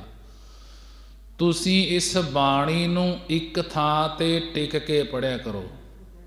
ਕੀਰਤਨ ਸੋਹਲਾ ਕਦੇ ਤੁਰ ਫਿਰ ਕੇ ਨਹੀਂ ਪੜ੍ਹਨਾ, ਰਾਤ ਨੂੰ ਸੌਣ ਵੇਲੇ ਪੜ੍ਹਿਆ ਕਰੋ। ਉੱਥੇ ਗੁਰੂ ਜੀ ਨੇ ਕਿਹਾ ਕਿ ਜਿੱਥੇ ਕੋਈ ਕੀਰਤਨ ਸੋਹਲਾ ਪੜ੍ਹੇ ਉਸ ਵੇਲੇ ਅਸੀਂ ਹਾਜ਼ਰ ਹੁੰਦੇ ਹਾਂ। ਆਹ ਦੇਖ ਲੈ, ਸਾਡੇ ਚਰਨਾਂ ਵਿੱਚ ਕੰਡਿਆਂ ਦੀਆਂ ਚੋਭਾਂ ਲੱਗੀਆਂ ਹਨ, ਤੇਰੇ ਪੈਰਾਂ ਵਿੱਚ ਵੱਜਣ ਵਾਲੇ ਕੰਡੇ ਅਸੀਂ ਹਟਾਉਂਦੇ ਰਹੇ, ਪਰੇ ਕਰਦੇ ਰਹੇ। ਜਿੱਥੇ ਕੀਰਤਨ ਸੋਹਲਾ ਸਾਹਿਬ ਦਾ ਪਾਠ ਹੋਵੇ, ਮਹਾਰਾਜ ਜੀ ਕਹਿਣ ਲੱਗੇ ਅਸੀਂ ਉੱਥੇ ਹੀ ਹਾਜ਼ਰ ਹੁੰਦੇ ਹਾਂ। ਇੱਥੇ ਗੁਰੂ ਜੀ ਨੇ ਗੌੜੀ, ਪੂਰਬੀ, ਦੀਪਕੀ ਤਿੰਨੇ ਰਾਗਣੀਆਂ ਇਕੱਠੀਆਂ ਲਾਈਆਂ ਹਨ। ਗੌੜੀ, ਪੂਰਬੀ ਇਸ ਦੀ ਜਾਤੀ ਹੈ, ਦੀਪਕੀ ਵੀ ਇਸ ਦੀ ਜਾਤੀ ਹੈ। ਦੀਪਕ ਰਾਗ ਦੀ ਰਾਗਣੀ ਦੀਪਕੀ ਹੈ। ਇਸ ਨੂੰ ਵਿੱਚੇ ਮਿਲਾ ਕੇ ਪੂਰਬੀ ਜਾਤੀ ਦੀ ਗੌੜੀ ਦੇ ਵਿੱਚ ਮਹੱਲਾ ਪਹਿਲਾ, ਪਹਿਲੇ ਪਾਤਸ਼ਾਹ ਧੰਨ ਗੁਰੂ ਨਾਨਕ ਦੇਵ ਜੀ ਉਚਾਰਨ ਕਰਦੇ ਹਨ, ਇੱਕ ਓੰਕਾਰ ਸਤਿਗੁਰ ਪ੍ਰਸਾਦ। ਇੱਕ ਓੰਕਾਰ ਅਕਾਲ ਪੁਰਖ ਇੱਕ ਹੈ। ਸਤਿਗੁਰ ਪ੍ਰਸਾਦ ਸਤਿਗੁਰਾਂ ਦੀ ਕਿਰਪਾ ਦੁਆਰਾ ਪ੍ਰਾਪਤੀ ਹੁੰਦੀ ਹੈ। ਮਹਾਰਾਜ ਜੀ ਸੋਹਿਲਾ ਸਾਹਿਬ ਦੀ ਬਾਣੀ ਦੇ ਵਿੱਚ ਸੰਗਤਾਂ ਨੂੰ ਉਪਦੇਸ਼ ਬਖਸ਼ਿਸ਼ ਕਰ ਰਹੇ ਹਨ। ਜੈ ਘਰ ਕੀਰਤ ਆਖੀਐ। ਹੇ ਭਾਈ, ਜੈ ਘਰ ਜਿਸ ਸਾਧ ਸੰਗਤ ਰੂਪੀ ਘਰ ਵਿੱਚ ਪਰਮੇਸ਼ਰ ਦੀ ਕੀਰਤ, ਪਰਮੇਸ਼ਰ ਦੀ ਮਹਿਮਾ ਕਹੀ ਜਾਵੇ। ਕੀਰਤਨ ਜਸ ਆਖੀਂਦਾ ਹੈ ਅਤੇ ਕਰਤੇ ਕਾ ਹੋਏ ਵਿਚਾਰੋ, ਫਿਰ ਕਰਤੇ ਰਚਨਹਾਰ ਪਰਮੇਸ਼ਰ ਦੀ ਪ੍ਰਾਪਤੀ ਦਾ ਵਿਚਾਰ ਹੋਵੇ, ਸਤ ਅਸਤ ਦਾ ਵਿਚਾਰ ਹੋਵੇ। ਜੈਸਾ ਕਿ ਕਥਾ ਕੀਰਤਨ ਆਨੰਦ ਮੰਗਲ ਧੁਨ, ਪੂਰ ਰਹੀ ਦਿਨਸ ਅਰ ਰਾਤ। ਸਤ ਸੰਗਤ ਕੈਸੀ ਜਾਣੀਐ, ਜਿੱਥੈ ਏਕੋ ਨਾਮ ਬਖਾਣੀਐ। ਮਹਾਰਾਜ ਜੀ ਕਹਿਣ ਲੱਗੇ, ਜੈ ਘਰ ਕੀਰਤ ਆਖੀਐ, ਕਰਤੇ ਕਾ ਹੋਏ ਵਿਚਾਰੋ ਹੋਏ ਭਾਈ। ਜੈ ਘਰ ਜਿਸ ਸਾਧ ਸੰਗਤ ਰੂਪੀ ਘਰ ਵਿੱਚ ਪਰਮੇਸ਼ਰ ਦੀ ਕੀਰਤ, ਪਰਮੇਸ਼ਰ ਦੀ ਮਹਿਮਾ ਆਖੀ ਜਾਵੇ, ਕੀਰਤਨ ਭਜਨ ਆਖੀਂਦਾ ਹੈ। ਫਿਰ ਕਰਤੇ ਰਚਨਹਾਰ ਪਰਮੇਸ਼ਰ ਦੀ ਪ੍ਰਾਪਤੀ, ਸਤ ਅਸਤ ਦਾ ਵਿਚਾਰ ਹੋਵੇ। ਤਿਤ ਘਰ ਗਾਵੋ ਸੋਹਿਲਾ, ਸਿਮਰਹੁ ਸਿਰਜਣਹਾਰੋ। ਤਿਤ ਉਸ ਸਤਸੰਗ ਰੂਪੀ ਘਰ ਵਿੱਚ ਤੁਸੀਂ ਮਿਲ ਕੇ ਉਸ ਪ੍ਰਭੂ ਦਾ ਸੋਹਿਲਾ, ਉਸ ਪ੍ਰਭੂ ਦਾ ਜਾਸ ਗਾਉਣਾ ਕਰੋ ਅਤੇ ਸੰਸਾਰ ਦੇ ਸਿਰਜਣਹਾਰੋ, ਪੈਦਾ ਕਰਨ ਵਾਲੇ ਪਰਮੇਸ਼ਰ ਨੂੰ ਸਿਮਰੋ, ਯਾਦ ਕਰੋ। ਜਦੋਂ ਕੀਰਤਨ ਕਰਨ ਤੋਂ, ਵਿਚਾਰ ਤੋਂ ਥੱਕ ਜਾਵੋ, ਜਦੋਂ ਕੀਰਤਨ ਕਰਨ ਤੋਂ, ਵਿਚਾਰ ਤੋਂ ਥੱਕ ਜਾਵੋ, ਉਦੋਂ ਫਿਰ ਸਿਰਜਣਹਾਰ ਪਰਮੇਸ਼ਰ ਦਾ ਸਿਮਰਨ ਕਰਨ ਲੱਗ ਜਾਇਆ ਕਰੋ। ਕਈ ਵਾਰੀ ਬਾਣੀ ਪੜ੍ਹਨ ਤੋਂ ਮਨ ਅੱਕ ਜਾਂਦਾ ਹੈ, ਬਾਣੀ ਸੁਣਨ ਤੋਂ। ਉਸ ਵੇਲੇ ਮਹਾਰਾਜ ਜੀ ਕਹਿਣ ਲੱਗੇ, ਫਿਰ ਸਿਰਜਣਹਾਰ ਪਰਮੇਸ਼ਰ ਦਾ ਸਿਮਰਨ ਕਰਨ ਲੱਗ ਜਾਇਆ ਕਰੋ, ਵਾਹਿਗੁਰੂ ਵਾਹਿਗੁਰੂ ਉਚਾਰਨ ਕਰਨ ਲੱਗ ਜਾਇਆ ਕਰੋ। ਤੇ ਮਹਾਰਾਜ ਜੀ ਕਹਿਣ ਲੱਗੇ, ਤੁਮ ਗਾਵੋ ਮੇਰੇ ਨਿਰਭਉ ਕਾ ਸੋਹਿਲਾ। ਹੇ ਭਾਈ ਮੇਰੇ, ਨਿਰਭਉ ਭੈ ਤੋਂ ਰਹਿਤ ਪਰਮੇਸ਼ਰ ਦਾ ਸੋਹਿਲਾ, ਪਰਮੇਸ਼ਰ ਦਾ ਜਾਸ ਤੁਸੀਂ ਗਾਉਣਾ ਕਰੋ। ਹਉ ਵਾਰੀ ਜਾਓ ਜਿਤ ਸੋਹਲੈ, ਸਦਾ ਸੁਖ ਹੋਏ ਰਹਾਓ। ਮਹਾਰਾਜ ਜੀ ਕਹਿਣ ਲੱਗੇ, ਹਉ ਭਾਵ ਮੈਂ ਐਸੇ ਪਰਮੇਸ਼ਰ ਤੋਂ ਬਾਰੀ ਬਾਰ ਨੇ ਜਾਂਦਾ ਹਾਂ। ਜਿਤ ਸੋਹਿਲਾ, ਜਿਤ ਜਿਸ ਪਰਮੇਸ਼ਰ ਦਾ ਸੋਹਿਲਾ ਜਸ ਗਾ ਕੇ ਹਮੇਸ਼ਾ ਹੀ ਸਦਾ ਸੁਖ ਹੋਏ, ਸਦਾ ਹਮੇਸ਼ਾ ਸੁਖ ਆਨੰਦ ਦੀ ਪ੍ਰਾਪਤੀ ਹੁੰਦੀ ਹੈ। ਰਹਾਉ ਹਉ ਵਾਰੀ ਜਾਓ ਜਿਤ ਸੋਹਿਲਾ, ਸਦਾ ਸੁਖ ਹੋਏ। ਕਿ ਮੈਂ ਐਸੇ ਪਰਮੇਸ਼ਰ ਦੇ ਬਾਰਨੇ ਜਾਂਦਾ ਹਾਂ, ਜਿਸ ਪਰਮੇਸ਼ਰ ਦਾ ਜਸ ਗਾ ਕੇ ਹਮੇਸ਼ਾ ਹੀ ਆਨੰਦ ਦੀ ਪ੍ਰਾਪਤੀ ਹੁੰਦੀ ਹੈ। ਰਹਾਉ ਵਿਸ਼ਰਾਮ ਦੇ ਕੇ ਮਹਾਰਾਜ ਜੀ ਬਖਸ਼ਿਸ਼ ਕਰ ਰਹੇ ਹਨ। ਨਿਤ ਨਿਤ ਜੀਅੜੇ ਸੰਭਾਲਿਆਨ, ਦੇਖੇਗਾ ਦੇਵਨਹਾਰ। ਹੇ ਭਾਈ, ਜੋ ਨਿਤ ਸਦਾ ਰਹਿਣ ਵਾਲਾ ਪ੍ਰਭੂ ਨਿਤਾ ਪ੍ਰਤੀ ਹੀ ਜੀਅੜੇ ਜੀਵਾਂ ਨੂੰ ਸੰਭਾਲੀਆਂ ਸੰਭਾਲਦਾ ਹੈ। ਕਿ ਜੋ ਸਦਾ ਰਹਿਣ ਵਾਲਾ ਪ੍ਰਭੂ ਨਿਤਾ ਪ੍ਰਤੀ ਹੀ ਜੀਵਾਂ ਨੂੰ ਸੰਭਾਲਦਾ ਹੈ, ਦੇਖੇਗਾ ਦੇਵਨਹਾਰ। ਉਹ ਦੇਵਨਹਾਰ ਦਾਤਾਰ ਪਰਮੇਸ਼ਰ ਤੇਰੇ ਵੱਲ ਵੀ ਕਿਰਪਾ ਦ੍ਰਿਸ਼ਟੀ ਕਰਕੇ ਜ਼ਰੂਰ ਦੇਖੇਗਾ। ਜੇ ਤੂੰ ਉਸ ਪਰਮੇਸ਼ਰ ਦਾ ਸੋਹਿਲਾ ਗਾਏਗਾ, ਜਸ ਕਰੇਗਾ, ਸਿਫਤ ਸਲਾਹ ਕਰੇਗਾ, ਉਸ ਦਾ ਨਾਮ ਜਪੇਗਾ, ਫਿਰ ਉਹ ਦੇਵਨਹਾਰ ਦਾਤਾਰ ਪਰਮੇਸ਼ਰ ਤੇਰੇ ਵੱਲ ਵੀ ਕਿਰਪਾ ਦ੍ਰਿਸ਼ਟੀ ਕਰਕੇ ਜ਼ਰੂਰ ਦੇਖੇਗਾ। ਤੇਰੇ ਦਾਨੈ ਕੀਮਤ ਨਾ ਪਵੈ, ਤਿਸ ਦਾਤੇ ਕਵਣ ਸਮਾਰ। ਹੇ ਭਾਈ, ਤੇਰੇ ਪਾਸੋਂ ਤਾਂ ਉਸ ਪਰਮੇਸ਼ਰ ਦੁਆਰਾ ਦਿੱਤੇ ਗਏ ਦਾਨੈ ਦਾਨ ਦੀ ਵੀ ਕੀਮਤ ਨਹੀਂ ਪੈਣੀ। ਤੇਰੇ ਦਾਨੈ ਕੀਮਤ ਨਾ ਪਵੈ। ਹੇ ਭਾਈ, ਤੇਰੇ ਪਾਸੋਂ ਤਾਂ ਉਸ ਪਰਮੇਸ਼ਰ ਦੁਆਰਾ ਦਿੱਤੇ ਗਏ ਦਾਨ ਦੀ ਵੀ ਕੀਮਤ ਨਹੀਂ ਪੈਣੀ। ਤਾਂ ਫਿਰ ਤਿਸ ਦਾਤੇ ਕਵਣ ਸੰਭਾਰ, ਫਿਰ ਤਿਸ ਉਸ ਦਾਤੇ ਪ੍ਰਭੂ ਦੀ ਸੰਭਾਰ ਗਿਣਤੀ ਭਲਾ ਕੌਣ ਕਰ ਸਕਦਾ ਹੈ। ਭਾਵ ਉਸਨੇ ਕਿਤਨਾ ਕੁ ਦਾਨ ਦਿੱਤਾ ਹੈ ਕੋਈ ਗਿਣਤੀ ਨਹੀਂ ਕਰ ਸਕਦਾ। ਤੇਰੇ ਪਾਸੋਂ ਤਾਂ ਉਸ ਪਰਮੇਸ਼ਰ ਦੇ ਦਾਨੇ ਦੀਵਾਨੇ ਮਸਤਾਨੇ ਆਦਿਕ ਦੀ ਵੀ ਕੀਮਤ ਨਹੀਂ ਪੈ ਸਕਦੀ। ਫਿਰ ਉਹਨਾਂ ਦੀਵਾਨਗੀ ਦੇਣ ਵਾਲੇ ਉਸ ਦਾਤੇ ਪ੍ਰਭੂ ਦੀ ਗਿਣਤੀ ਕੌਣ ਕਰ ਸਕਦਾ ਹੈ? ਭਾਵ ਕੋਈ ਨਹੀਂ ਕਰ ਸਕਦਾ। ਦ੍ਰਿਸ਼ਟਾਂਤ ਰੂਪ ਵਿੱਚ ਬਾਹਜ ਇਹ ਰੂਪਕ ਅਲੰਕਾਰ ਵਰਤਿਆ ਹੈ। ਸੰਬਤ ਸਾਹਾ ਲਿਖਿਆ ਮਿਲ ਕਰ ਪਾਵਹੁ ਤੇਲ।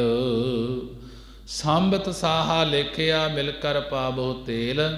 ਜਿਸ ਤਰ੍ਹਾਂ ਲੜਕੀ ਦੇ ਵਿਆਹ ਸਮੇਂ ਸੰਬਤ ਸਾਲ ਅਤੇ ਸਾਹਾ ਵਿਆਹ ਦਾ ਦਿਨ ਲਿਖਿਆ ਜਾਂਦਾ ਹੈ ਅਤੇ ਵਿਆਹ ਵਾਲੀ ਲੜਕੀ ਦੀਆਂ ਤਾਈਆਂ ਚਾਚੀਆਂ ਸਹੇਲੀਆਂ ਮਿਲ ਕਰ ਪਾਵੋ ਤੇਲ ਕਿ ਮਿਲ ਕਰਕੇ ਲੜਕੀ ਦੇ ਸਿਰ ਵਿੱਚ ਸਗਨਾਂ ਦਾ ਤੇਲ ਪਾਉਣਾ ਕਰੋ। ਫਿਰ ਲੜਕੀ ਵੀ ਆਪਣੇ ਪਿਆਰ ਵਾਲੀਆਂ ਸਖੀਆਂ ਸਹੇਲੀਆਂ ਨੂੰ ਕਹਿੰਦੀ ਹੈ ਕਿ ਦੇਹੁ ਸੱਜਣ ਅਸੀਂ ਸੜੀਆਂ ਜਿਉ ਹੋਵੈ ਸਾਹਿਬ ਸਿਉ ਮੇਲ।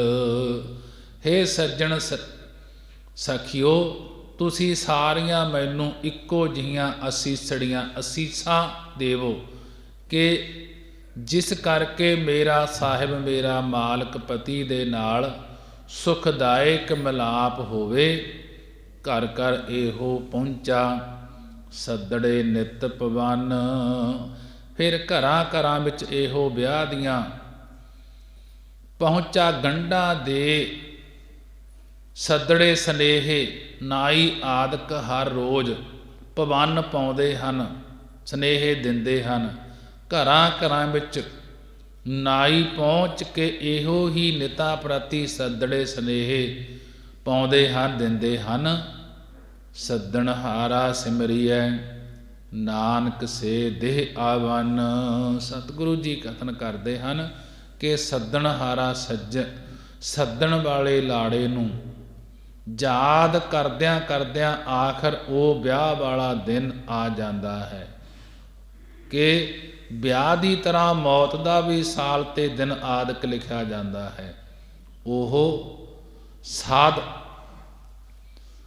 ਸਾਦਰਭ ਵਿੱਚ ਫਰਮਾਉਂਦੇ ਹਨ, ਸਦਰਭ ਵਿੱਚ ਫਰਮਾਉਂਦੇ ਹਨ ਕਿ ਸੰਬਤ ਸਾਹਾ ਲਿਖਿਆ ਮਿਲ ਕਰ ਪਾਵੋ ਤੇਲ।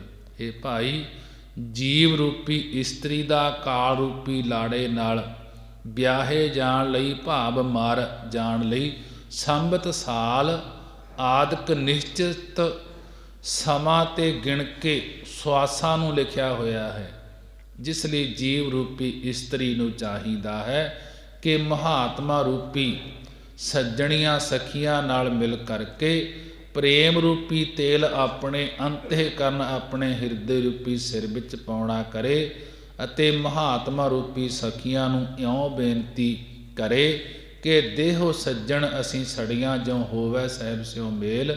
ਹੇ ਮਹਾਤਮਾ ਰੂਪੀ ਸਹੇਲਿਓ, ਤੁਸੀਂ ਮੈਨੂੰ ਐਸੀਆਂ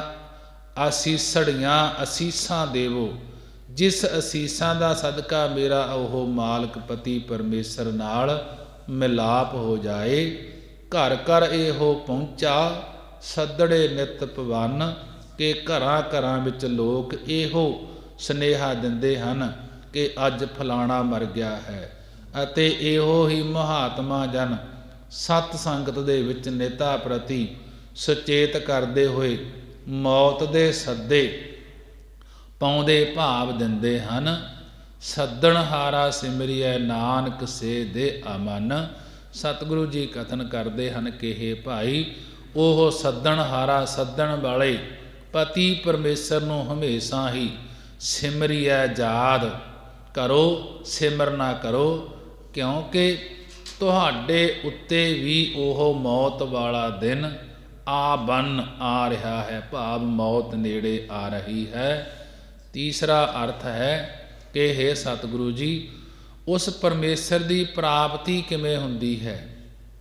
ਤਾਂ ਮਹਾਰਾਜ ਜੀ ਕਹਿਣ ਲੱਗੇ ਸੰਬਤ ਸਾਹਾ ਲਿਖਿਆ ਮਿਲ ਕਰ ਪਾਵੋ ਤੇਲ। ਹੇ ਭਾਈ, ਵੇਦਾਂ ਸ਼ਾਸਤਰਾਂ ਸਤਨਾਮ ਰੂਪੀ ਬਾਣੀ ਵਿੱਚ ਵੀ ਸੰਬਤ ਆਤਮ ਗਿਆਨ ਦੁਆਰਾ ਹੀ ਪਰਮੇਸ਼ਰ ਨਾਲ ਸਾਹਾ ਮੇਲ ਹੋਣਾ ਲਿਖਿਆ ਹੈ। ਇਸ ਲਈ ਸਤ ਸੰਗਤ ਵਿੱਚ ਮਿਲ ਕਰਕੇ ਪ੍ਰੇਮ ਰੂਪੀ ਵੈਰਾਗ ਰੂਪੀ ਤੇਲ ਆਪਣੇ ਅੰਤਸਕਰਨ ਰੂਪੀ ਸਿਰ ਵਿੱਚ ਸੰਸਕਾਰਾਂ ਰੂਪੀ ਕੇਸਾਂ ਨੂੰ ਪਿੱਛੇ ਹਟਾ ਕੇ ਪਾਉਣਾ ਕਰੋ, ਤਾਂ ਹੀ ਗੁਰਾਂ ਦੁਆਰਾ ਬ੍ਰਹਮ ਦੀ ਪ੍ਰਾਪਤੀ ਹੁੰਦੀ ਹੈ। ਦੇਹੋ ਸੱਜਣ ਅਸੀਂ ਸੜੀਆਂ, ਜੋ ਹੋਵੇ ਸਾਹਿਬ ਸਿਉ ਮੇਲ, ਕਿ ਮਹਾਤਮਾ ਰੂਪੀ ਸੱਜਣਾ ਦੇ ਪਾਸ ਇਉਂ ਬੇਨਤੀਆਂ ਕਰੋ, ਹੇ ਸੱਜਣ ਸੰਤ ਜਨੋ ਸਾਨੂੰ ਐਸੀਆਂ ਅਸੀਸਾਂ ਦੇਵੋ, ਜਿਸ ਦਾ ਸਦਕਾ ਸਾਡਾ ਮਾਲਕ ਪਤੀ ਪਰਮੇਸ਼ਰ ਦੇ ਨਾਲ ਮਿਲਾਪ ਹੋ ਜਾਏ। ਮਹਾਰਾਜ ਜੀ ਨੇ ਬੜੇ ਹੀ ਵਿਸਤਾਰ ਦੇ ਨਾਲ ਸੰਗਤਾਂ ਨੂੰ ਸਮਝਾਉਣਾ ਕੀਤਾ ਹੈ। ਘਰ ਘਰ ਇਹੋ ਪਹੁੰਚਾ ਸੱਦੜੇ ਨਿਤ ਪਵਨ, ਕਿ ਘਰ ਘਰ ਸਾਰੇ ਸ਼ਾਸਤਰ ਇਹ ਖਬਰ ਪਹੁੰਚਾ ਰਹੇ ਹਨ ਕਿ ਮਨੁੱਖਾ ਦੇਹ ਨੂੰ ਪਰਮੇਸ਼ਰ ਚੇਤੇ ਕਰਨ ਵਾਸਤੇ ਚੇਤਨ ਸਰੂਪ ਨੇ ਬਣਾਇਆ ਹੈ। ਭੋਗ ਤਾਂ ਸਾਰੀਆਂ ਜੂਨਾਂ ਵਿੱਚ ਹੀ ਪ੍ਰਾਪਤ ਹੁੰਦੇ ਹਨ, ਕਿ ਤਾਨ ਚੇਤਨ ਚੇਤਨ ਹੋਰ ਭਇਓ, ਭਾਵ ਭੋਗਨ ਹੇਤ ਨਾ ਦੇਵ ਦਇਓ, ਕਿ ਸੱਦੜੇ ਨਿਤ ਪਵਨ ਜੋ ਮਹਾਤਮਾ ਜਨ ਬੈਰਾਗ ਵਾਲੇ ਹਨ। ਉਹ ਕਹਿੰਦੇ ਹਨ ਕਿ ਗੁਰਾਂ ਦੇ ਉਪਦੇਸ਼ ਹਰ ਰੋਜ਼ ਪੈ ਰਹੇ ਹਨ, ਕਿ ਅੰਮ੍ਰਿਤ ਵੇਲੇ ਉੱਠ ਕੇ ਵਾਹਿਗੁਰੂ ਪਰਮੇਸ਼ਰ ਦਾ ਸਿਮਰਨ ਕਰਕੇ ਮਨੁੱਖਾ ਜਨਮ ਦਾ ਲਾਹਾ ਪ੍ਰਾਪਤ ਕਰੋ। ਸੱਦਣ ਹਾਰਾ ਸਿਮਰੀਐ ਨਾਨਕ ਸੇ ਦੇ ਆਵਨ, ਸੱਦਣ ਹਾਰਾ ਸਿਮਰੀਐ ਨਾਨਕ ਸੇ ਦੇ ਆਵਨ। ਹੈ ਭਾਈ, ਵੇਦਾਂ ਸ਼ਾਸਤਰਾਂ ਦੁਆਰਾ ਸੱਦਣ ਹਾਰਾ ਪਰਮੇਸ਼ਰ ਹੈ, ਉਸ ਦਾ ਸਿਮਰਨ ਕਰੀਏ। ਨਾਨਕ ਸੇ ਦੇਹ ਅਵਨ, ਨਾਨਕ ਸੇ ਦੇਹ ਅਵਨ। ਗੁਰੂ ਜੀ ਕਥਨ ਕਰਦੇ ਹਨ ਕਿ ਉਹ ਬ੍ਰਹਮ ਗਿਆਨੀਆਂ ਵਾਲੇ ਦਿਨ ਸਾਡੇ ਤੇ ਆਉਣਗੇ। ਆਪ ਮੁਕਤ ਮੁਕਤ ਕਰੈ ਸੰਸਾਰ, ਉਹ ਕਾਲ ਵਾਲੇ ਦਿਨ ਸਾਰਿਆਂ ਤੇ ਆ ਜਾਣੇ ਹਨ। ਕਾਲ ਰੂਪੀ ਸਿਸਪਾਲ ਨੇ ਜਿੰਦ ਰੂਪੀ ਰੁਕਮਣੀ ਨੂੰ ਵਿਆਹ ਕੇ ਲੈ ਜਾਣਾ ਹੈ, ਫਿਰ ਕੁਝ ਵੀ ਨਹੀਂ ਬਣ ਸਕੇਗਾ। ਸਾਡੇ ਅਕਾਲ ਪੁਰਖ ਨੂੰ ਮਿਲਣ ਦੇ ਦਿਨ ਆਉਣੇ ਚਾਹੀਦੇ ਹਨ। ਇਹ 20 ਸ਼ਬਦ ਗੌੜੀ ਰਾਗ ਵਿੱਚ ਸ੍ਰੀ ਗੁਰੂ ਨਾਨਕ ਦੇਵ ਮਹਾਰਾਜ ਜੀ ਨੇ ਉਚਾਰਨ ਕੀਤੇ ਹਨ, ਕਿ ਬਾਣੀ ਪੜ੍ਹਦਿਆਂ ਤੋਂ ਵਿਚਾਰਾਂ ਕਰਦਿਆਂ ਤੋਂ ਇੱਕ ਨਹੀਂ ਅਨੇਕਾਂ ਹੀ ਭੁੱਲਾਂ ਹੋ ਜਾਂਦੀਆਂ ਹਨ। ਗੁਰੂ ਦੀ ਸੰਗਤ ਗੁਰੂ ਬਖਸ਼ਣਹਾਰ ਹਨ, ਹੋਈਆਂ ਭੁੱਲਾਂ ਦੀ ਖਿਮਾ। ਆਓ ਸਮਾਂ ਹੋ ਚੁੱਕਿਆ ਹੈ। 6 ਪੌੜੀਆਂ ਆਨੰਦ ਸਾਹਿਬ ਦਾ ਜਾਪ ਕਰਕੇ ਅਰਦਾਸ ਬੇਨਤੀ ਕਰੀਏ। ਮਹਾਰਾਜ ਕਿਰਪਾ ਕਰ